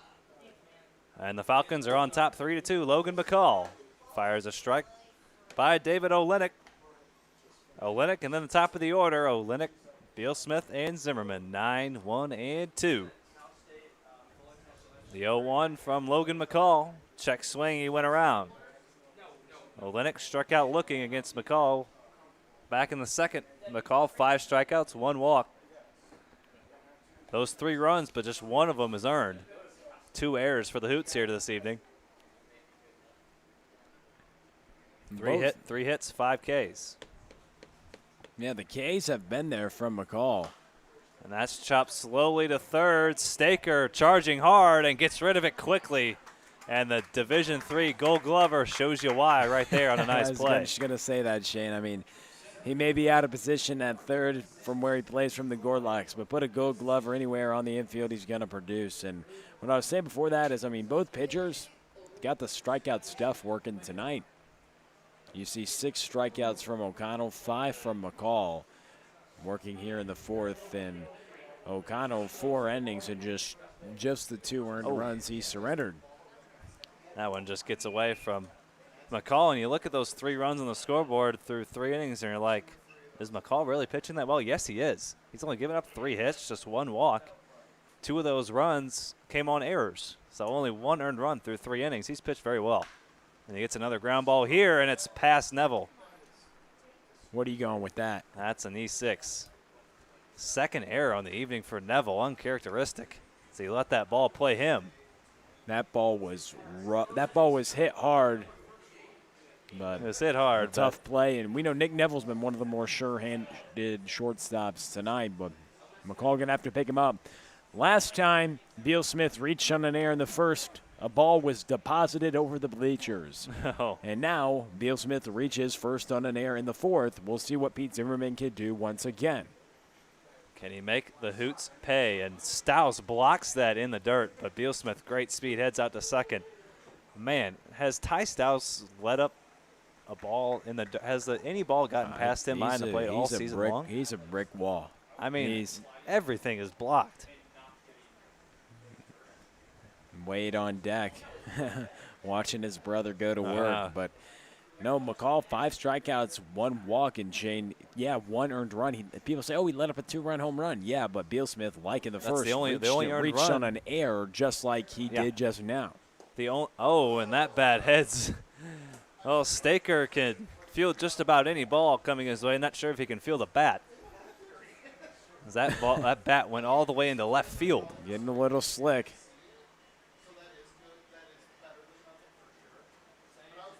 We've seen some bats get let go, but the umpire's clearing the field. Yeah, it's starting to come down pretty hard. We've gotten more than halfway through this ball game, and the umpires are waving everybody off the field. So we have entered a rain delay here at CarShield Field. 3-2 Falcons on top. They're hitting here in the bottom of the fourth. We'll keep you updated, but we are officially in a rain delay here in the bottom of the fourth. Stick with us. We'll keep you updated as best we can.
So we got some bad news. That's the ball game. Falcons win it 3-2. That is a full game. We played 3.5 innings. So this game is official. The Falcons win it 3-2. We thank you for joining us here on Car Shield Collegiate League TV. Thank you for joining us all summer long. We're off tomorrow. Back at it on Friday with a doubleheader. So make sure you join us then. And we will see you then. For Will Connerly and Charlie Bornoff, I'm Shane Holsey saying good night from Car Shield Field. Falcons win it 3-2. Take care, everybody. Have a good evening. Stay safe and stay dry.